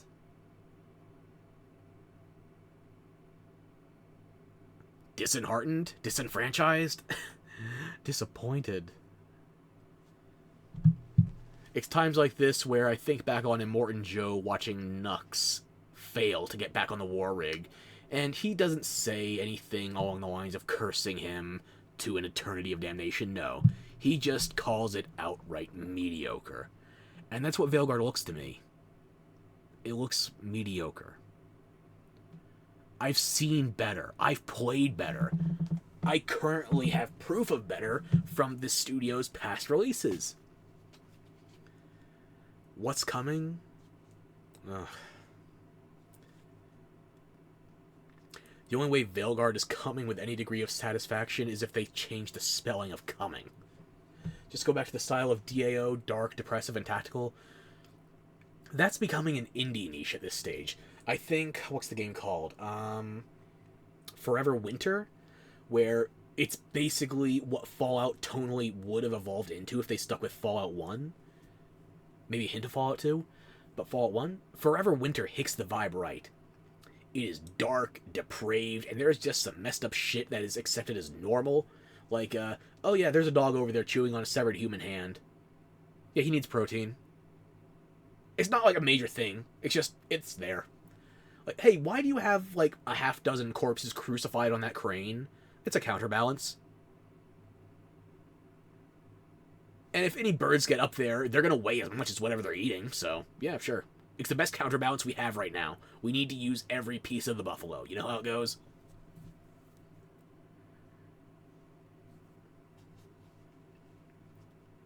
You have a tech priest out there that looks like something Cult Mechanicus would be proud of. And you're mashing away on some grungy-ass black keyboard while wearing half of a deer skull. Yeah, that's the vibe. Congratulations, Forever Winter is nailing the vibe we're aiming for. They are actually dark. But Dragon Age isn't dark anymore. Dragon Age hasn't been dark since Dragon Age 1. Origins was the last time it felt like a dark fantasy. Hawke was a swashbuckling rogue. Even if you didn't play him like Han Solo the way I did, he was meant to be much more emotive, much more heroic, if anything. At this point, we should just learn how to make games fill in the empty space in gaming. If you want me to, I am down. I still have my writing for Fortizzi. Because for every darkest dungeon out there, you get 10 of, what's it called? Some cozy shit I'm trying to remember the name of. You get a lot of cozy games that think they can use that as a tag on Steam to avoid the fact that they're just slow and generally unimaginative. Like, if you tell me something like Stardew Valley, or, not Harvest Moon anymore, they changed names with the new owners, the original Harvest Moon devs. I can't remember their name right now. Is it Song of Seasons, something like that? Like, cozy isn't universally crappy games. It's what 90% of crappy games will hide behind, but there are good cozy games. It's just, it's a very easy tag to abuse. Like, there was this one cozy village game, I can't remember the name of it, but it was actually a murder investigation game, and they just used the cozy setting as set dressing. Kind of like those kids' horror games, like, Five Nights at Freddy's, where it's like, oh yeah, it's cozy on the surface, and then we're gonna tear it down. Like a Garfield creepypasta. It can work, it can be done well, but it's very easy and very frequently fucked.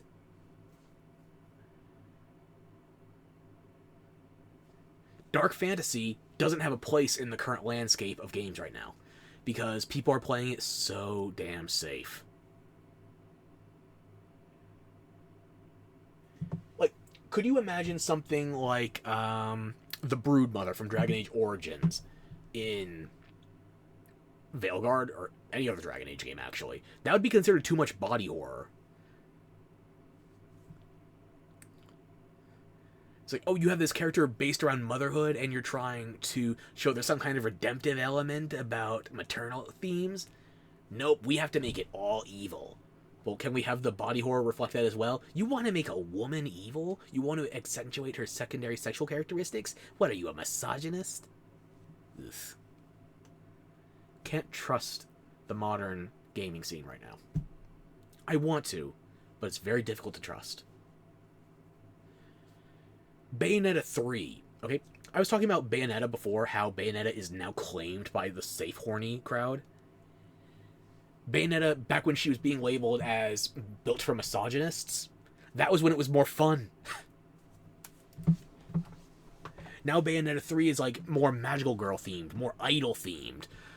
What happened to the elegant, catwalk, domineering mistress of slaughter that used to be Bayonetta 1 and 2? Well, apparently they're alternate versions of her from different timelines, different universes.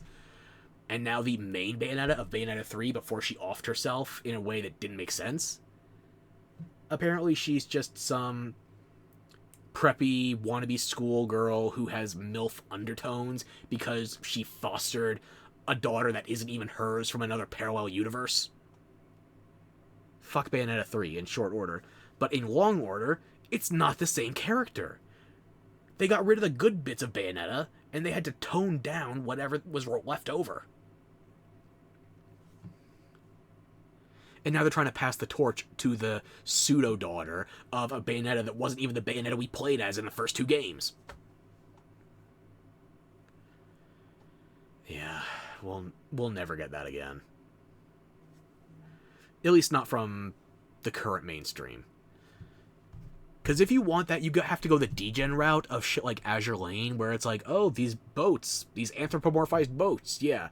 Sure, we're going to have them where you can take off their stockings, and then they're fondling a cane between their legs. There is a line somewhere between gratuitous fan service and just plain fun, and it's not being walked anywhere right now. Like, if I was playing Metal Gear Rising like I was last week, you got fan service for men and women in there. You get Raiden's ass front and center for 90% of the gameplay. And if you're up against Jetstream Sam, you got 2 husbandos right there. Your first humanoid boss that you fight, outside of the tutorial, is Mistral. You got something for both fucking teams. I miss Innuendo. I miss it too. Because now we just have cutesy little quips like, well, that just happened.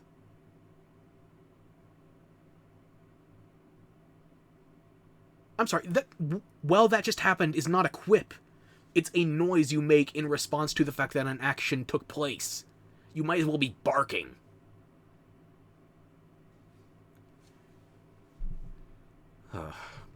And that humor is all over Veilguard.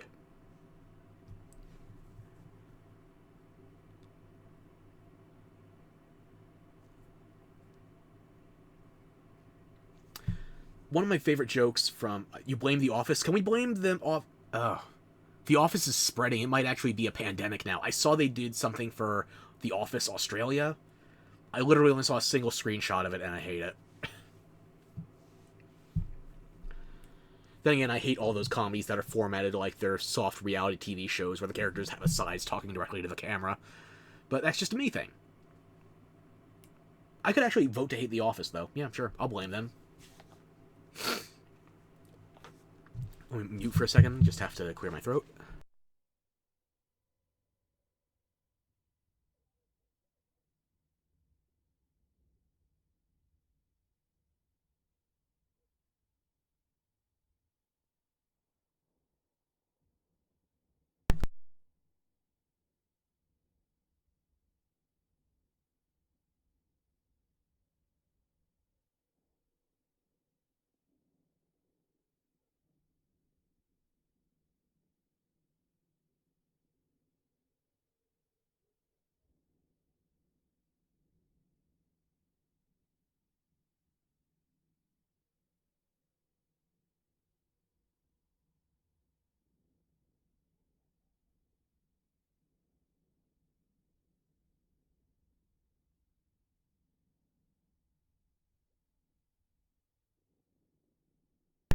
Okay, I'm back. I'm sorry. I had to clear my airways. I can breathe, probably. We'll see how long that lasts. But yeah, things like The Office, Parks and Rec, Modern Family. You need more than Sofia Vergara to hold me.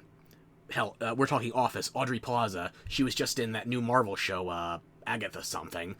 And she was like, well, yeah, I got into it because it's supposed to be the gayest show in all of Marvel. Does it have to be the gayest? Can it just be good? Those two things aren't mutually exclusive.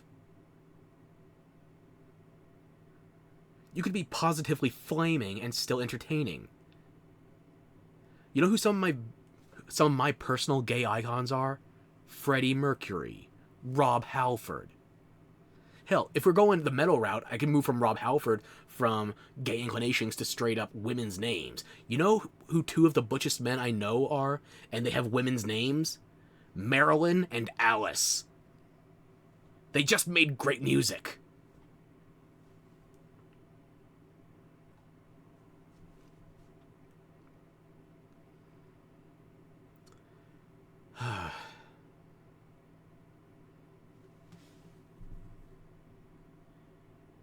Everything's too safe.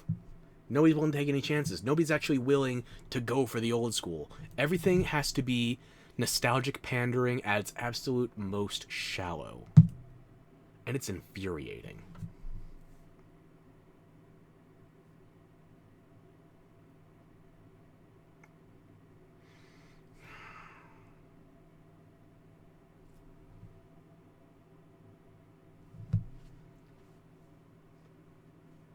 For every Stellar Blade, there are 10 Flintlock Siege of Dawns. For every Lollipop Chainsaw Repop, there's 10 more demands that you put in a Repop mode.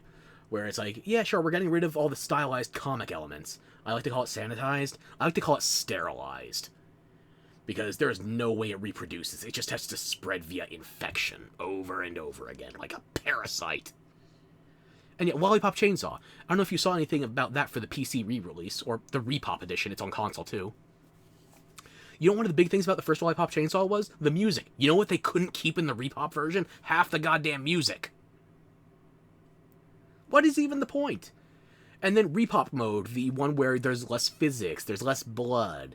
They get rid of the comic book stylization, too. So it's just watered down. It's boring. And people are trying to claim Juliet Starling now as if she was always for the girlies because, oh, look at rainbows and sparkles. Yeah, and also a big, curvy, blonde cheerleader in skimpy outfits hunting zombies with a chainsaw. Do you really want to claim that one was for the girls? Really? Because I wasn't blind, deaf, and dumb back in the early 2010s when you were calling it misogynistic. They tried this with Lara Croft. They tried this with Bayonetta. They tried this with 2B. They say it's offensive one year, and then down the line, once they've lost that battle in the culture war, they try to claim it for themselves.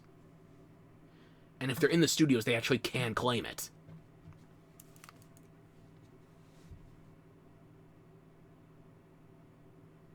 That's like in shit, Uncharted, for example.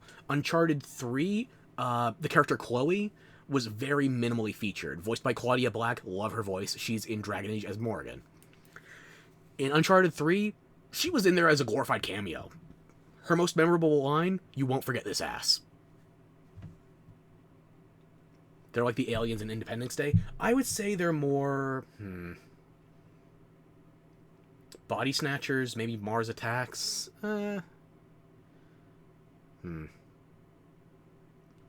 We can argue which aliens they're more like, yeah. But Claudia Black, her line in Uncharted, when it was just going to be a trilogy before they lost the best writer at Naughty Dog, they tried trading up to Neil Druckmann as if that was an improvement.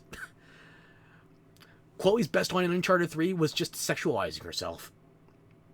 But then they kept the Uncharted series going with Uncharted 4 and Lost Legacy. Lost Legacy had Chloe as one of the two major playable characters. And you know what?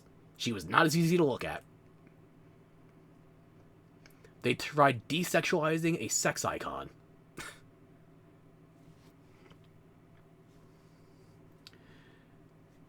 And they lost their best writer on Uncharted. They go from franchise to franchise, training them, then moving on to the next. Yeah, they're vampires. They're even doing it to the vampire franchise now. Have you seen Masquerade? The next vampire game. You don't look like a vampire lord outside of very select concept art they've showcased. You look more like a Nosferatu. You look like a ghoul, not some kind of major legendary power returning from the forgotten depths of the ancients. No. You might be an ancient vampire, but you still have to dress like you're in the 2024 remake of The Crow. If you're going to steal from The Crow, steal from the good one with Brandon Lee, not the new crap one.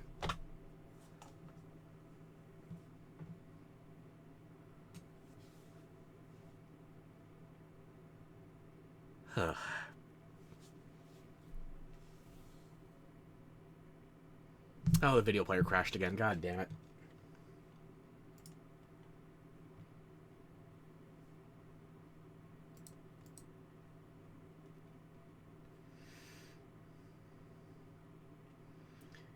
Being pretty or cool is not allowed. No. Here's the thing. You're allowed to be pretty and cool if you're a villain. But you have to be an irredeemable villain. That is the fucking twist on it. That's why these goddamn Tumblrinas are obsessed with villains now. Because they're the only characters allowed to have fucking personalities anymore. Their goal is to make games unappealing. Good, they can throw away money. I have a backlog several hundred strong. I don't need new games.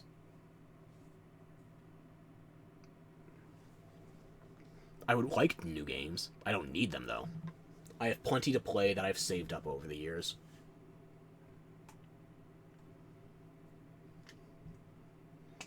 And if they're not draining the creativity, then they're just trying to block it via legal lawfare, or however they phrase it. Like, Palworld is suing Pokemon now for patents, allegedly. Big-ass allegedly here, because I can't deal with Nintendo's money cock or their lawyers.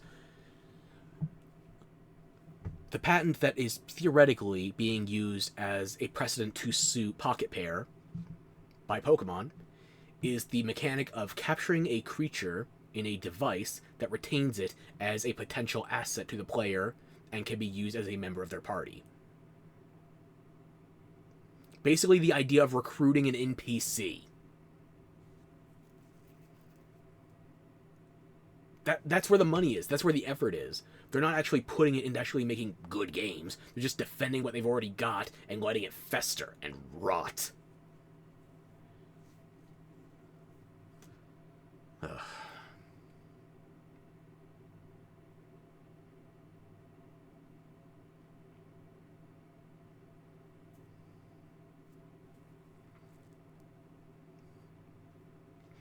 I'm sitting here and I'm genuinely trying to think of a game that I have hype left for. You saw that the most asinine patent I've ever heard of? Yeah, it's right up there with, what was it, Bamco or Sega once upon a time? They had a patent for putting minigames on loading screens.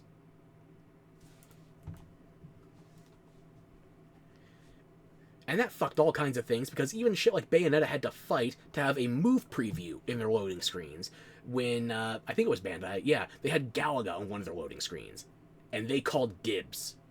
Now you got Warner Brothers saying nobody else can use the Nemesis system from the Middle-earth saga unless they pay for a patent, a license to the patent. That or they have to wait till 2035 and the patent might expire, depending on whether or not Warner Brothers keeps using it. The Nemesis system, one of the favorite, most acclaimed parts of Shadow of Mordor and Shadow of War. Nobody else can iterate on it because it's goddamn price-walled. Paywalled. Money-gated.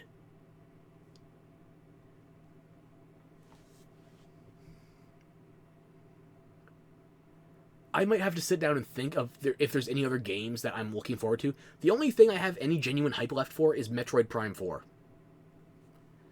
And I don't know what, if anything, I can expect out of it.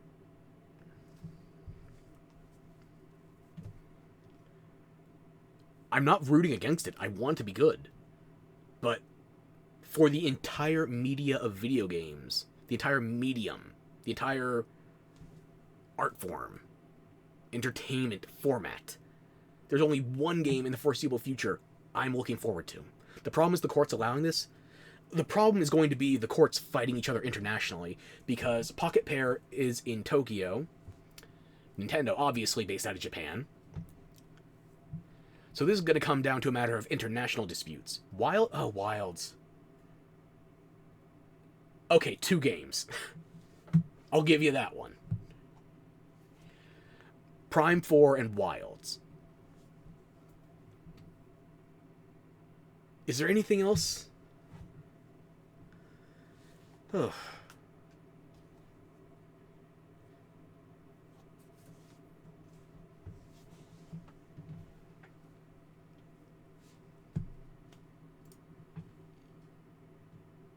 I would have to really sit down and think about that. I don't know what else. Yeah, 2 games.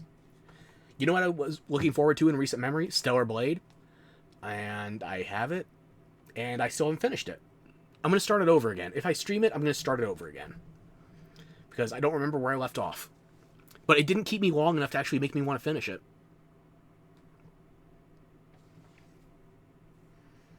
What else is recent?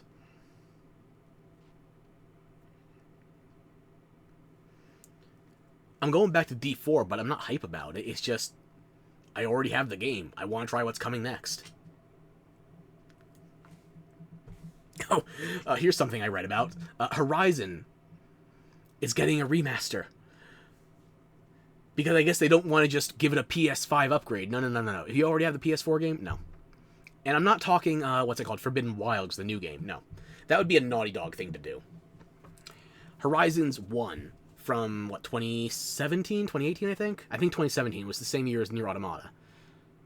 That's getting a remaster. Because nobody's playing the sequel on the new system. I want to go back to Stellar Blade, but I want to finish Wukong first. That is a good problem to have. I'm going to try Wukong eventually. I just got to make sure I can get it to perform properly. Yeah,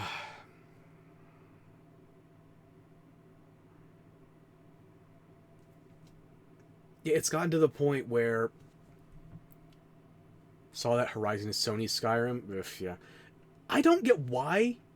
Like, the first game I thought was solid on its own, but they kept pushing it, and I understand where people are coming from with thinking it's an industry plant. Because the first game was solid, but they pushed it way too hard for what it was. Like, does it need a Lego spin-off game? Hell no. Horizon does not need that. The first game was plenty. You're hunting robot dinosaurs. That is fun. For a while. But then you keep pushing and it's like, are you sure? I don't think you can keep this train running. And no, actually, I'm going to say it's not Horizon, that's Sony's Skyrim, it's The Last of Us. Because The Last of Us 1 has had 2 remasters already. Ported to PS4 and then PS5. And also its sequel got a remaster as well. There are more remasters in The Last of Us than there are original games. Holy shit, that's sad.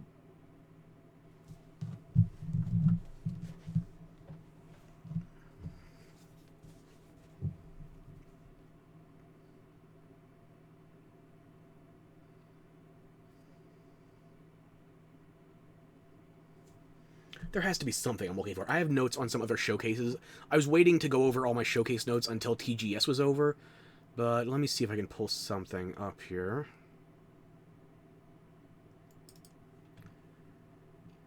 Borderlands 4, I don't trust it.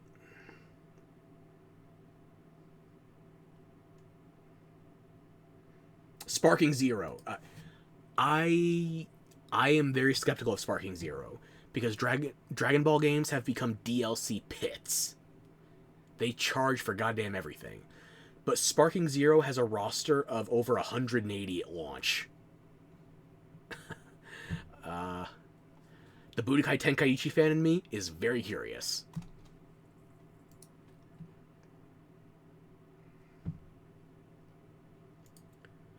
Okay, here's something on my list. Okay? Warhammer 40k, Space Marine 2. I found out that you can't play it offline and save your progress. You have to play... Oh, hang on. Goddamn connection crapping out.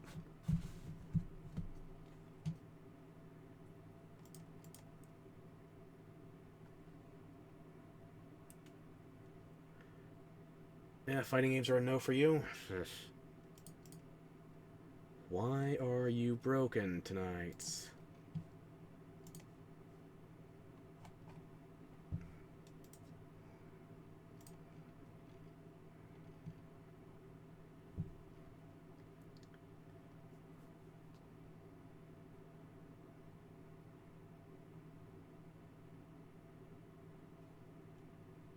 Come on, you can reload. I believe in you. We're gonna reconnect eventually.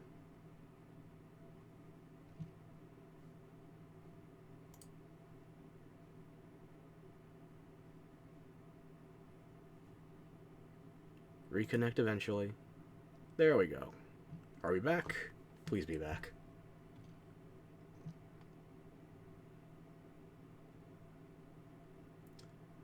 Okay, I think we're back. No, I'm getting a broken overlay.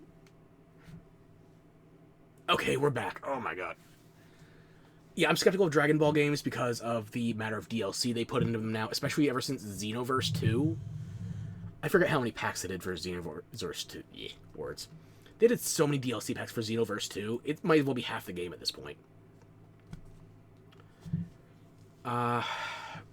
Space Marine 2, I was mentioning earlier.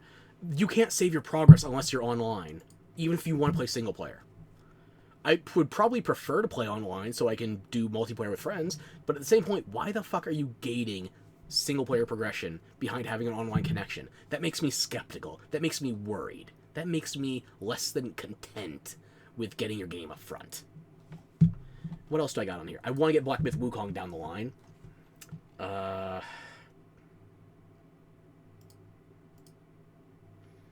Path of Exile 2. Honestly, the reason I'm skeptical there is because it's another free-to-play game. Even though the first Path of Exile has shown tremendous competence, it's going up against Diablo, it looks like it's going to win Diablo, but it's another free-to-play game. It's a time sink. It's a potential money sink. I don't know if I want to commit to that. Okay, here it is even in my notes. Monster Hunter Wilds. Showcasing the golden Rathian railgun. Stop, my penis can only get so erect. Yeah. I should have remembered Wilds. Your ass got me into Monster Hunter, and now I can't get out. Yeah. What else do I have in here, if anything?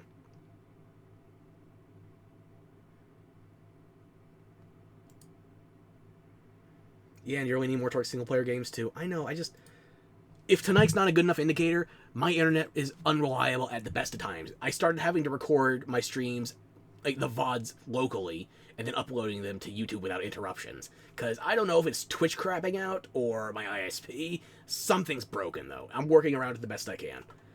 And that means I can't commit to stuff like, let's say Warframe, if I was going to go back. Because it's always online, and it's still in beta over a decade later. So if your shit gets knocked offline, things break. There's a reason I'm not going back to something like, say, a World of Warcraft. As if there weren't enough reasons. Like, if you want me to go to an MMO, I need to find someplace in New Jersey that doesn't think, you know what, internet, that's good enough if it works 20% of the time. At all.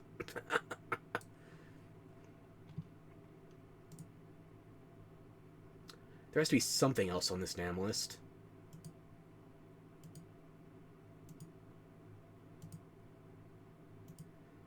Kazan the First Berserker doesn't look bad. I don't have hype for it, but I'm not negative. I could be idealistic about that. DNF was fun. DNF Duel. Where else can we go with this?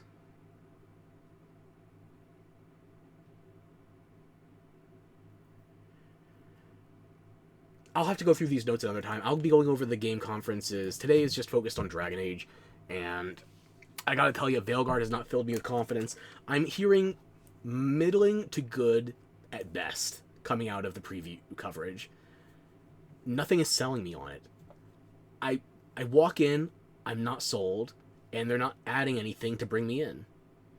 If you told me it was like Origins, I'd be in there. But you're telling me it's going to be even more off the rails than Inquisition? The best you're going to do is beat out Dragon Age 2. That's not a high bar. What other Dragon Age games are you going to beat? Oh, you think you're going to beat, what's it called? The browser game? They took that offline in 2020.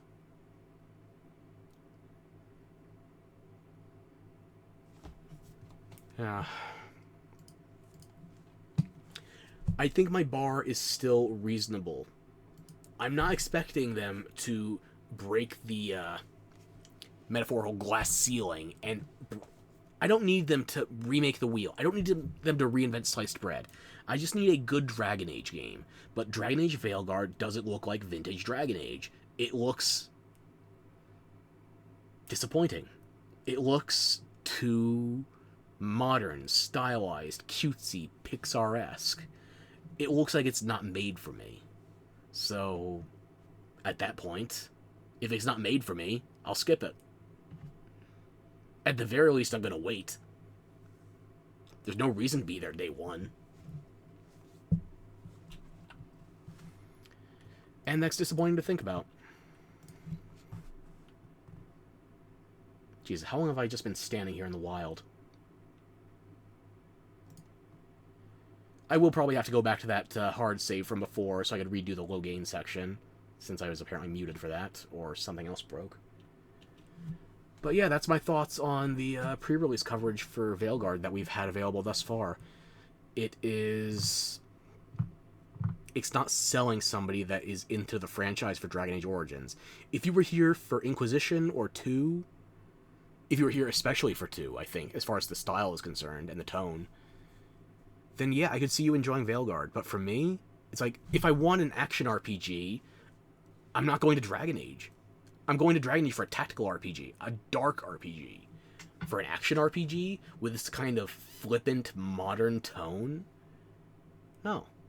It's not the right franchise. It's not the right setting. I don't think they even give a shit about their setting, because, like I said before with the Blood Mages and, like, the trans Scar shit, you can use the setting to achieve your ends, but you're more concerned with marketing. You're more concerned with appearances to people that aren't even playing your game.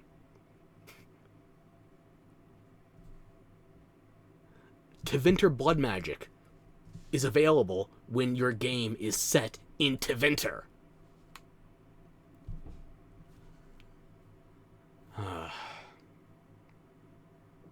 And even if you're not in Tevinter, there are Blood Mages outside of Tevinter. You could play as a Blood Mage ever since Dragon Age Origins.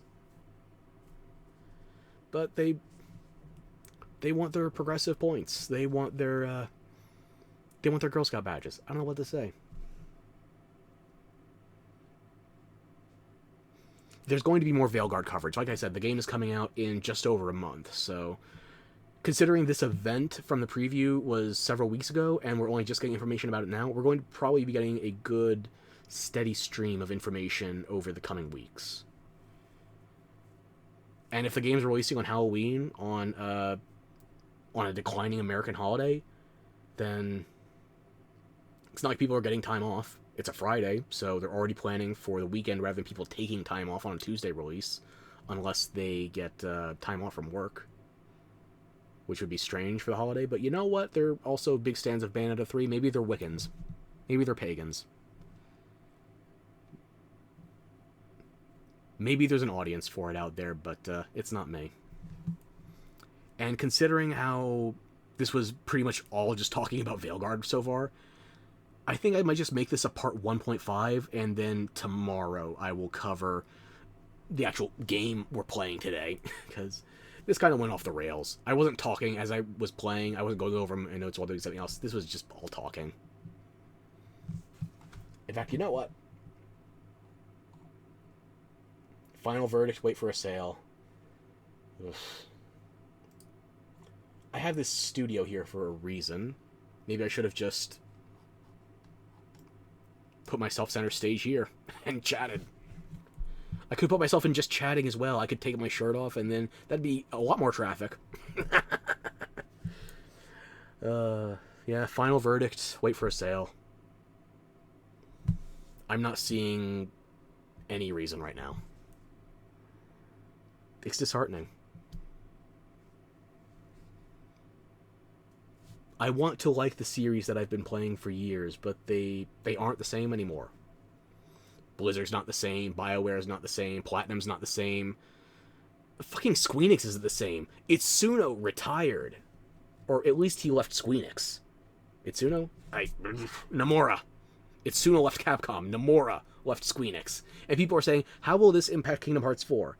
Bitch, I don't know what the fuck is happening with Kingdom Hearts anymore. There are more spin-offs than mainline entries. Everything's relevant, nothing's relevant, it's still not over. There's still Sora. Are we dealing with the Bringers of Darkness anymore? No, it's, we're moving on to something with the not pirate guy, the nobody with an eye patch. What is even happening anymore? What's happening with Kingdom Hearts? Nomura doesn't know what's happening with Kingdom Hearts, and he wrote it. You missed nothing. I don't even consider it a canon entry. There's no Sephiroth fight.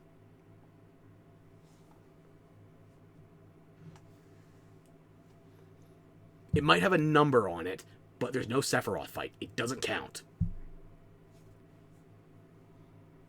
Don't try to fight me on this one, okay? If there's no Sephiroth fight, it's not a Kingdom Hearts.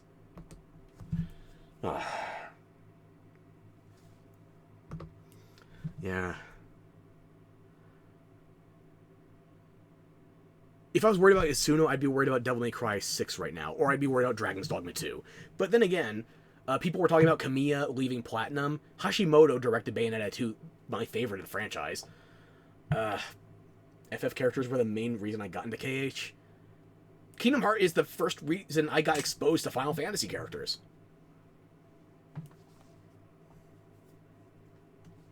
And then I had you and a half dozen other guys trying to drag me into Final Fantasy now. I have notes saved somewhere from when I go back to Final Fantasy VII. Because I was replaying that to try doing different things at the, oh, I forgot the name of the carnival all of a sudden. The thing where you have to get Cloud to cross-dress. I was trying different things there, trying different paths. Don't remind me of your heathen ways. It's not heathen, it's not heresy, it's just sloth. I'll get there, eventually. I streamed me playing the original Final Fantasy VII the day Rebirth came out.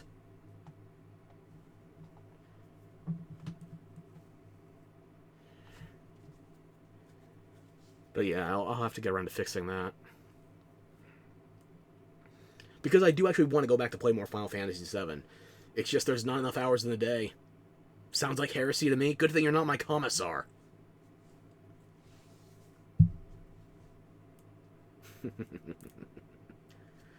Okay, maybe I should have just made this a just chatting stream and stayed in the studio, because we got no gaming done tonight. I'll have to go back to that save. We'll do part 2 tomorrow. Hopefully I'm feeling better then. It feels like I could breathe again. I'll strap myself into an arm brace and we'll see what happens. So, yeah, I think my Freudian slip with Veilguard, calling it Failguard, that's the closest I'm getting to having fun with it. Remember, you're always within bolter range. And you're always within shovel range. Or do I want to go Krieger or Mechanicus? Oh well. Neither one's as good as a good bit of Daka.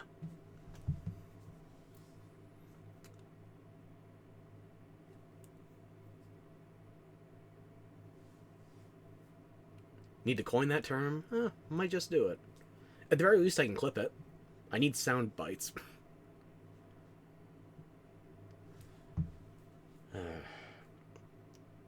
I gotta look into doing shorts for some of my streams. Just try to clip out excerpts. I'm definitely using the Monsoon line from when I finished him on Very Hard. Put it out on X? Oh yeah, absolutely. X is where I seem to be getting the most traction lately. On TT everywhere?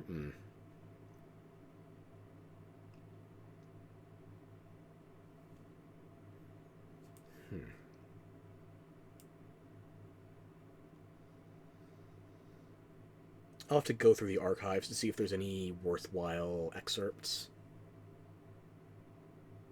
Tonight's probably not going to be one of them, though. You can't cliff notes my Veilguard rambling. At least, I don't think I can.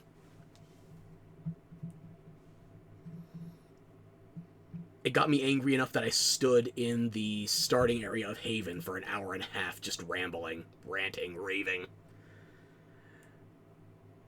And not about how excited I was, not positively. That's much of a synopsis as about that. I'm too tongue-tied, and I don't care enough to correct it. That is the best synopsis I can give to Veilguard right now.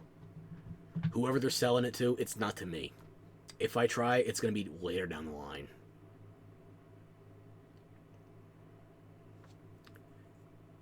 And I said this to you when we were chatting privately before. Veilguard was sufficiently repulsive to me that it was making me feel put off from even playing Inquisition again. I don't think positive coverage does that. It shouldn't.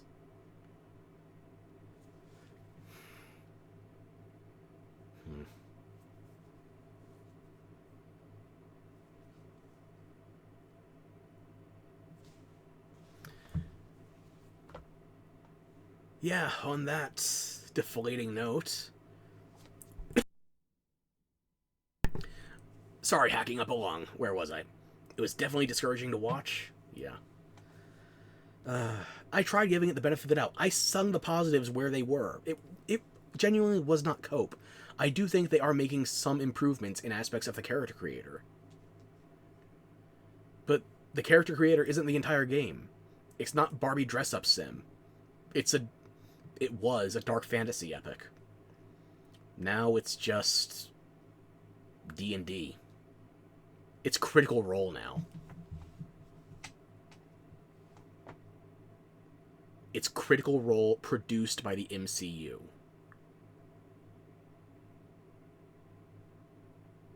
That is a horrifying concept.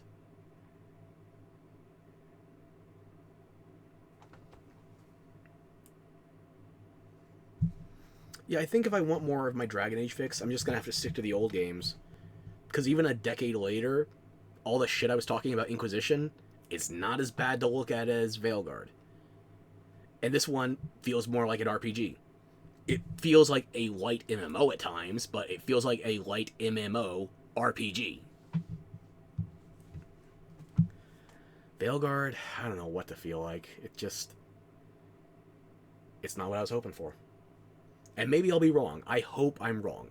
I don't root for this game to go badly just because they've got some prog talking points in there, like fucking pronouns and trans scars. No, I want the game to be good. But those look like they are indicating the opposite. I'm not going to bet against it, but I'm not rooting for it either. I'm going to watch from the sidelines. And if it scores or if it gets torn apart, I'll probably pick up the pieces. There's that same stupid masochistic part of me that wants to try Starfield still. So it's probably going to end up trying Veilguard eventually, but not in a hurry. They focused on the wrong thing. They didn't focus on anything. It's scattered. It's stretched thin, like butter on not enough bread. And they got no magic artifact to help lengthen their lifespans here, no. That magical artifact was BlackRock funding, and it has run out.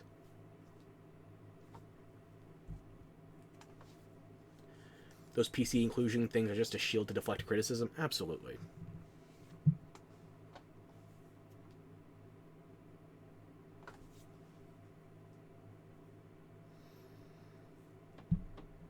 Like the Sasuke game, the Assassin's Creed Shadows.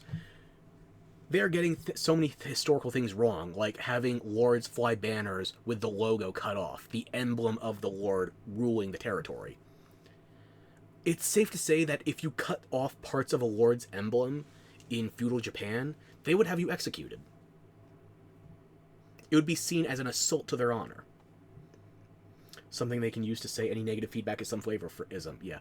And the emblem thing I'm talking about here, where you're cutting off parts of a lord's emblem on his own banners, they're not doing that to try and make some kind of message. They're not doing that from a villain trying to bait out some kind of negative response. They're doing it from the heroes that are making a stylistic choice. They are cutting off parts of the emblem because it's filling space in a way that's more photogenic to a modern audience. It's like something that would have you executed in feudal Japan. They're doing it just for style. They don't care about Japanese history.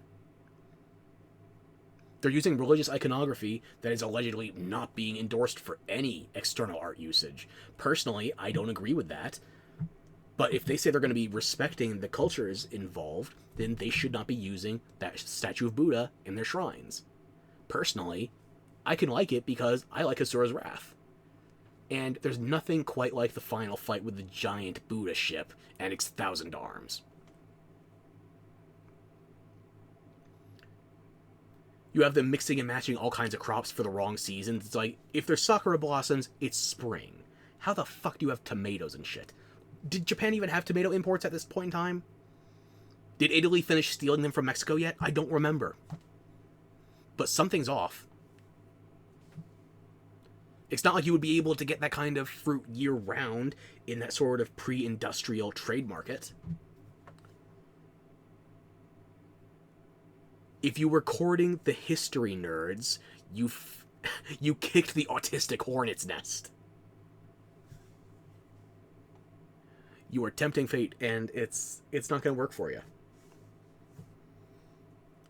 And whether it's the historical shit you're getting wrong, you're also getting shit wrong like not having your characters' swords fit in their sheaths. Whether it's whether it's Sasuke or the ninja chick, the shinobi. Their stores just clip through sheets. You're getting basic shit wrong. Basic models clipping. And you expect me to trust you with big, epic action adventures? No, I don't. That's Ubisoft, not BioWare, not Blizzard, not all the other places we're talking about today. But it's all the AAA. It's all of the mainstream. It's all of the big names. Quality control is just through the floor. It's bottomed out.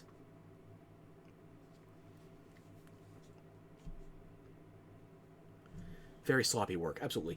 And that wasn't stuff that was found in Ubisoft leaks either. The stuff where it's like clipping and just stuff that doesn't make sense, that was in their trailers. Stuff like that moonwalking horse gliding down a walkway instead of syncing the motion with the animations.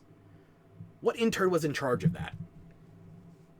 I'm hoping it was an intern and not an AI, because at least an AI, I could blame the lackadaisical language models that are being abused right now. No. For an intern, however, Ubisoft just shoveling that off on somebody in an unpaid program to enter the workforce.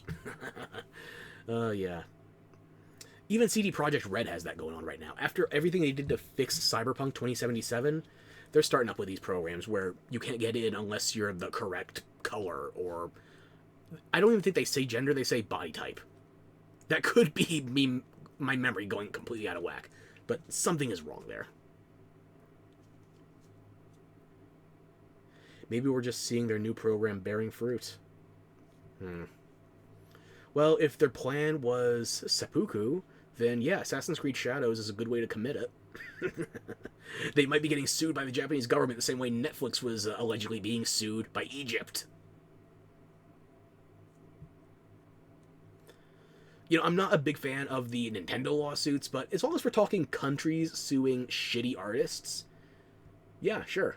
Sloppy work needs to be punished. As long as it's not my slop. Because that would be the worst kind of discrimination. The kind that impacts me. Quote Bender, Futurama.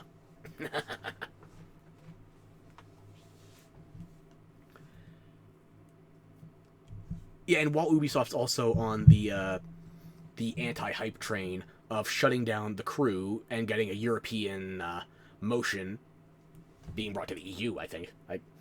France was a bigger one on that one. I don't know the details of the entire motion being made.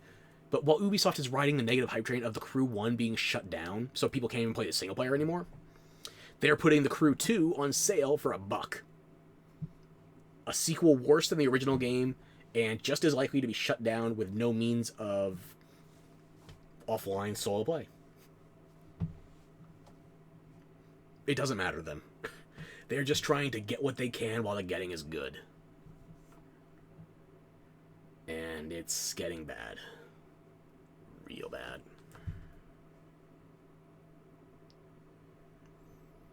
It's not all hopeless, though. I mean, if anybody is going to sell it to China, then at least we got Black Myth Wukong. It could be worse. That's my optimism. It could be worse. At least we haven't nuked ourselves yet. Then again, that would also expedite us getting Fallout IRL. At least we have indie games. Absolutely, at least we have indie games.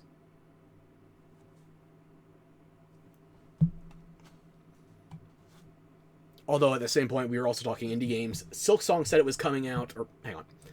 It was the Xbox conference in 2022.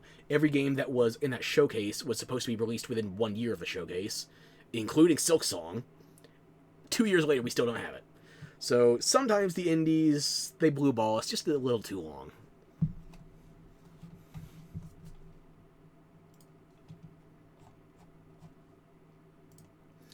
That said, though, I will take that apocryphal quote from allegedly Miyamoto any day. A rushed game is always bad, but a late game is eventually good, or some crap like that. If it takes a while to get more Hollow Knight, I will take that time. If it takes more time to get a proper Bayonetta follow-up, if it takes more time to get a proper Dragon's Dogma, it takes more time to get a proper New Vegas. Take the time. They're not perfect, but at least they're mostly a one-time purchase. Absolutely. And even if they're not one-time purchases, at least some of them are smart enough to go the Vampire Survivors route, where it's like, the game was $3 when I got it, and all the DLC is like $1.50. Meanwhile, AAA is charging you over $100 to bug test their games. Star Wars Outlaws on console, I think it was just on PlayStation. I don't know if it was on Xbox. Star Wars Outlaws on PlayStation, if you paid extra for the Ultimate Edition with early access, you lost your save progress once the game fully launched for everybody else, because there was a version difference between the early access and version 1.0. So you paid to be a beta tester, and you have to start from scratch anyway. No wonder Bethesda doesn't pay QA. QA pays Bethesda. And the modders finished the games for Bethesda too. I'm surprised they actually went ahead with teasing the Shattered Space DLC for Starfield, because the modders are going to make better Starfield than official Starfield could ever hope to be.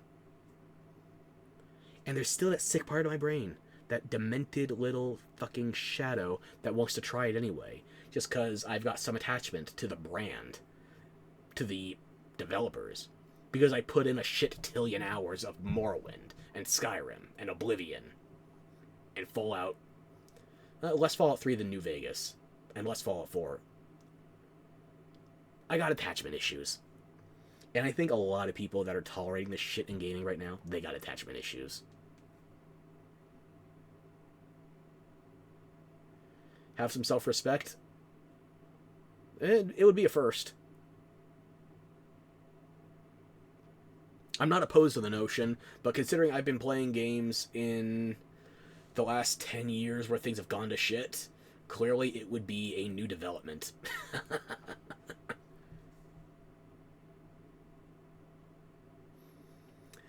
Like, I think Scarlet and Violet are inferior games to Pokemon releases that have come out on the original DS, so games that are over 10 years old. But there's a superior raid going on right now, and I'm gonna try it.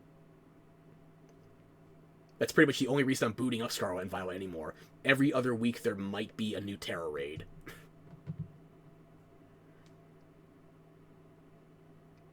And it is for one of my favorite starters, too. Superior, I know it's not the strongest by any stretch of the imagination. I like Superior, though. I use it in Gen 5 for my main save.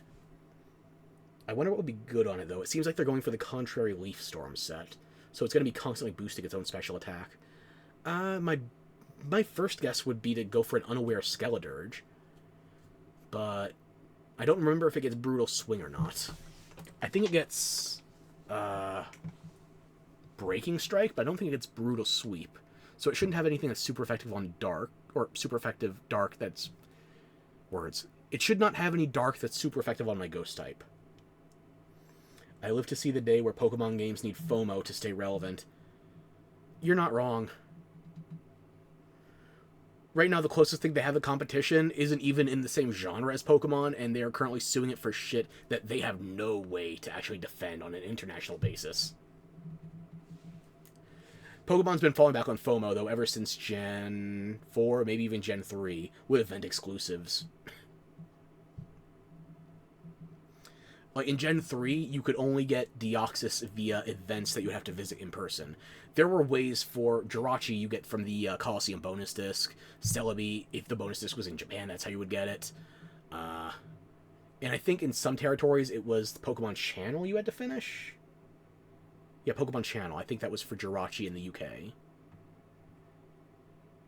And then in Gen 4, you had Darkrai, Shaman, and Arceus himself. Arceus lost its story in-game with the Azure Flute because Pokemon thought it would be too complicated. They thought the Azure Flute would be too complicated in Gen 4. Meanwhile, in Gen 8, which is after Dexit, they make it so, oh yeah, you have to bring the regional variant of, not Cofagrigus, Yamask, under a specific stone with a specific amount of health missing down to the numerical value, carry it under the stone, and then it will evolve into not Cofagrigus, but Runerigus.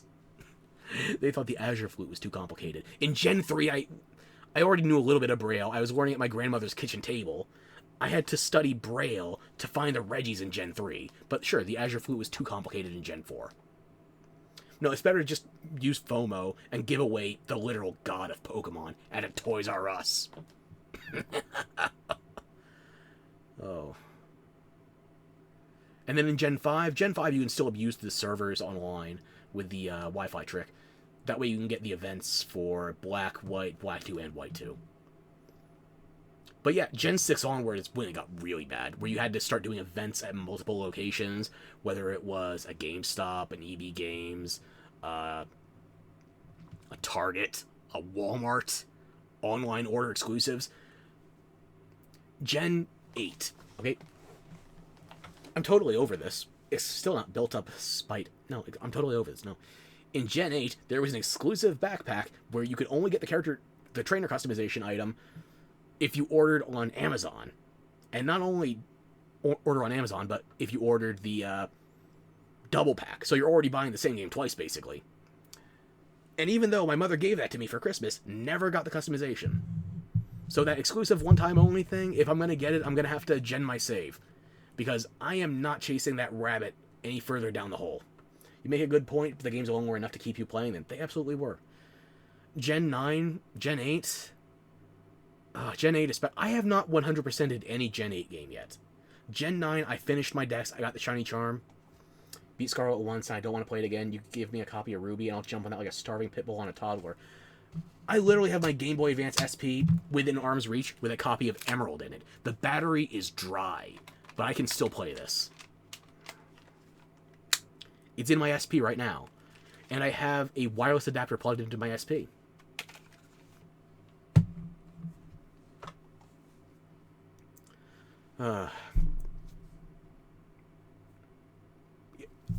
I could probably go for some Pokemon Coliseum, honestly.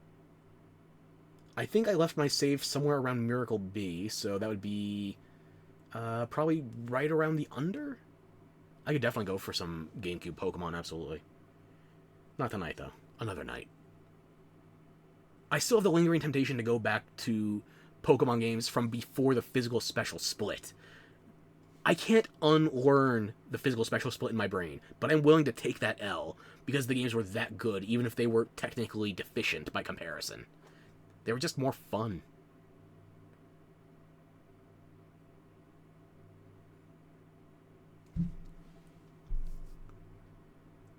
Modern Pokemon gets maybe an hour or two out of me every other week. So let's say playing Pokemon maybe 3 or 4 hours a month in recent memory, if I'm sticking to the current games. Compare that to when I was still playing the GBA and DS games. I'd be putting in an hour or two before, during, and after school. I would be playing Pokemon like it's a full-time job.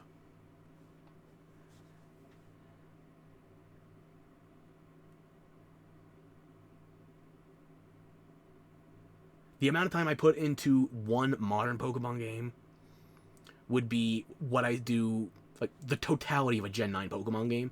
I would have probably done that in, like, a month of an older, like, Gen 3 through 5 game. Gen 6 lost me a bit. Gen 7 lost me even harder, although that might have been the leftover spite from Gen 6. Gen 8, like I said, I never 100% finished it. Even once. I got through, but I didn't go to the end of the end game. And then Gen 9. Gen 9 was the first Pokemon game I'd 100%ed in a long time. But that was more for completion's sake than the game itself being that deserving. It'd been too long. I wanted to finish it. The games that are releasing nowadays are preying on that desire, where it's not that you want to keep playing because it's fun, it's because you formed a habit.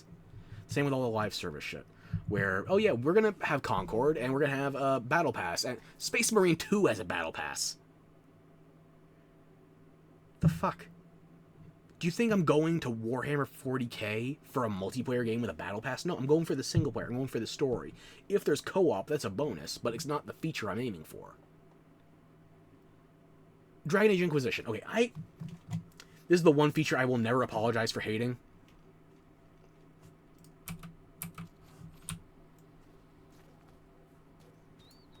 I don't even remember where I am right now. Hang on. No, I don't have fast travel yet. Okay. I was going to reload a save.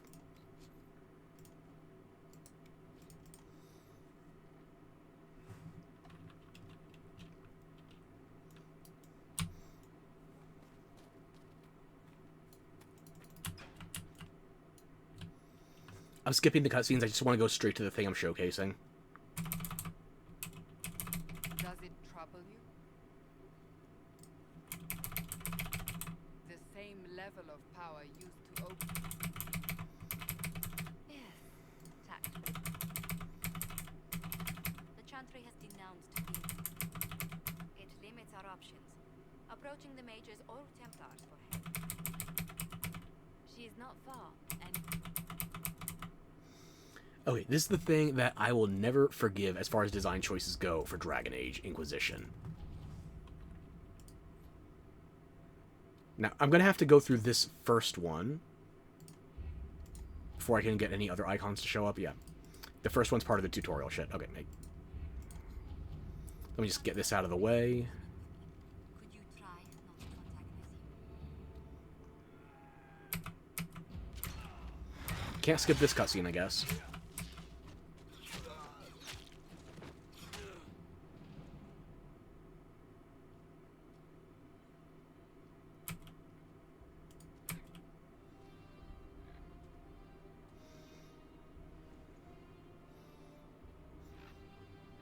You know, 10 years ago, this was actually kind of visually impressive. Not tremendously, but for the scale, for the volume of just characters and diversity, yeah, this was impressive. I will bring the game back as soon as we are closer. I shouldn't be talking visuals while you can't actually see it. Hang on.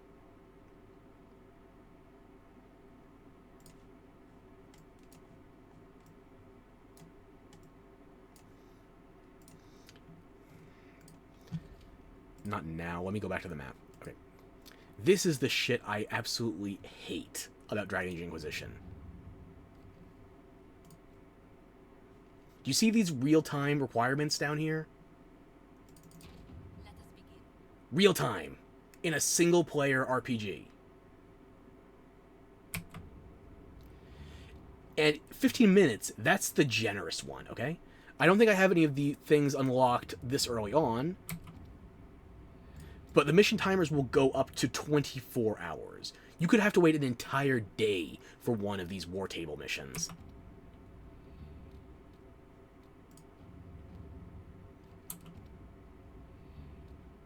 Yeah, I don't think I have any of the 24-hour ones unlocked this early in the game. 10 minutes, 12 minutes, 15 minutes, it goes up. I'm telling you, 24 hours for a single war table mission. And once you do that, you're having an NPC taken out of commission for that entire time. Unless you download a mod to skip it, and that's not available on PS4 or Xbox One, so... Oh, this carried over. Okay. This mission is actually a bitch and a half for one stupid reason. You can't get it anymore. I can get it because I have my account tied together. But the Seralt cosmetics... These were tied to a minigame that was in Dragon Age Keep, and it got taken offline in 2020. I finished it. I not really planned ahead, I just kind of did it because it was relevant at the time. You cannot get the Seralt items anymore. It's gone. I can get it because I have it on my account. And that's the thing with the integrations with the web portal for Dragon Age. Because how long is the Keep going to stay online? There's no way to transfer your save from 2 to Inquisition if you don't have the website. There's maybe a save editor. Maybe. I would have to look for it, though. And we don't know what the system is going to be for going into from Inquisition to Veilguard. There's some stuff that could just be gone forever, including basic save importing. We need more information. I don't have faith in modern BioWare to maintain these systems indefinitely. I don't believe in them. They have not proven themselves in their work. That is probably my biggest concern here. I want Veilguard to be good. I want more Dragon Age. But at the same point, they have not delivered in over a decade. If you want to include Inquisition, you want to include Trespasser DLC, okay, we can go, they haven't delivered in 9 years, okay? That's the best I can do, 9 years for BioWare. They have been making miss after fail, after blemish, after blunder for nearly a decade. And I don't want them to. But I can face the facts. That's what's been happening. The BioWare that I would enjoy for hundreds of hours in Mass Effect or DAO isn't BioWare anymore. Everybody retired or they went to start their own studio. They're all gone. BioWare isn't BioWare anymore. It's Neo-BioWare. And I can't root for or against them. I'm looking on with the curiosity. I already said this one before, but I'm looking on the same curiosity that I would for a train wreck or a car crash. I gotta bounce, but it's been great talking. I'm actually about to close up too. Thank you for coming for this long, especially hanging out. It's been a good chat. Thank you again. I will be sure to bother you next time.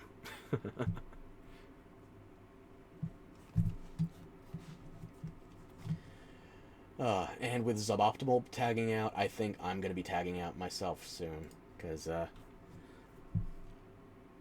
I'm tired. I don't feel 100%. So, I might crash, and I'm going to stream again tomorrow. I don't know the exact time. It depends on when I feel well enough to get online. And if I can kick the shit out of my ISP and try and get mildly functional service. Who needs internet in the internet age? It's not like, I don't know, the ISP in question offers remote service, remote employment to any of their employees. No, you can work from a distance, but only if you work for them. If you work for anybody else, take a dick up the ass. Lube optional. No, lube mandatorily declined.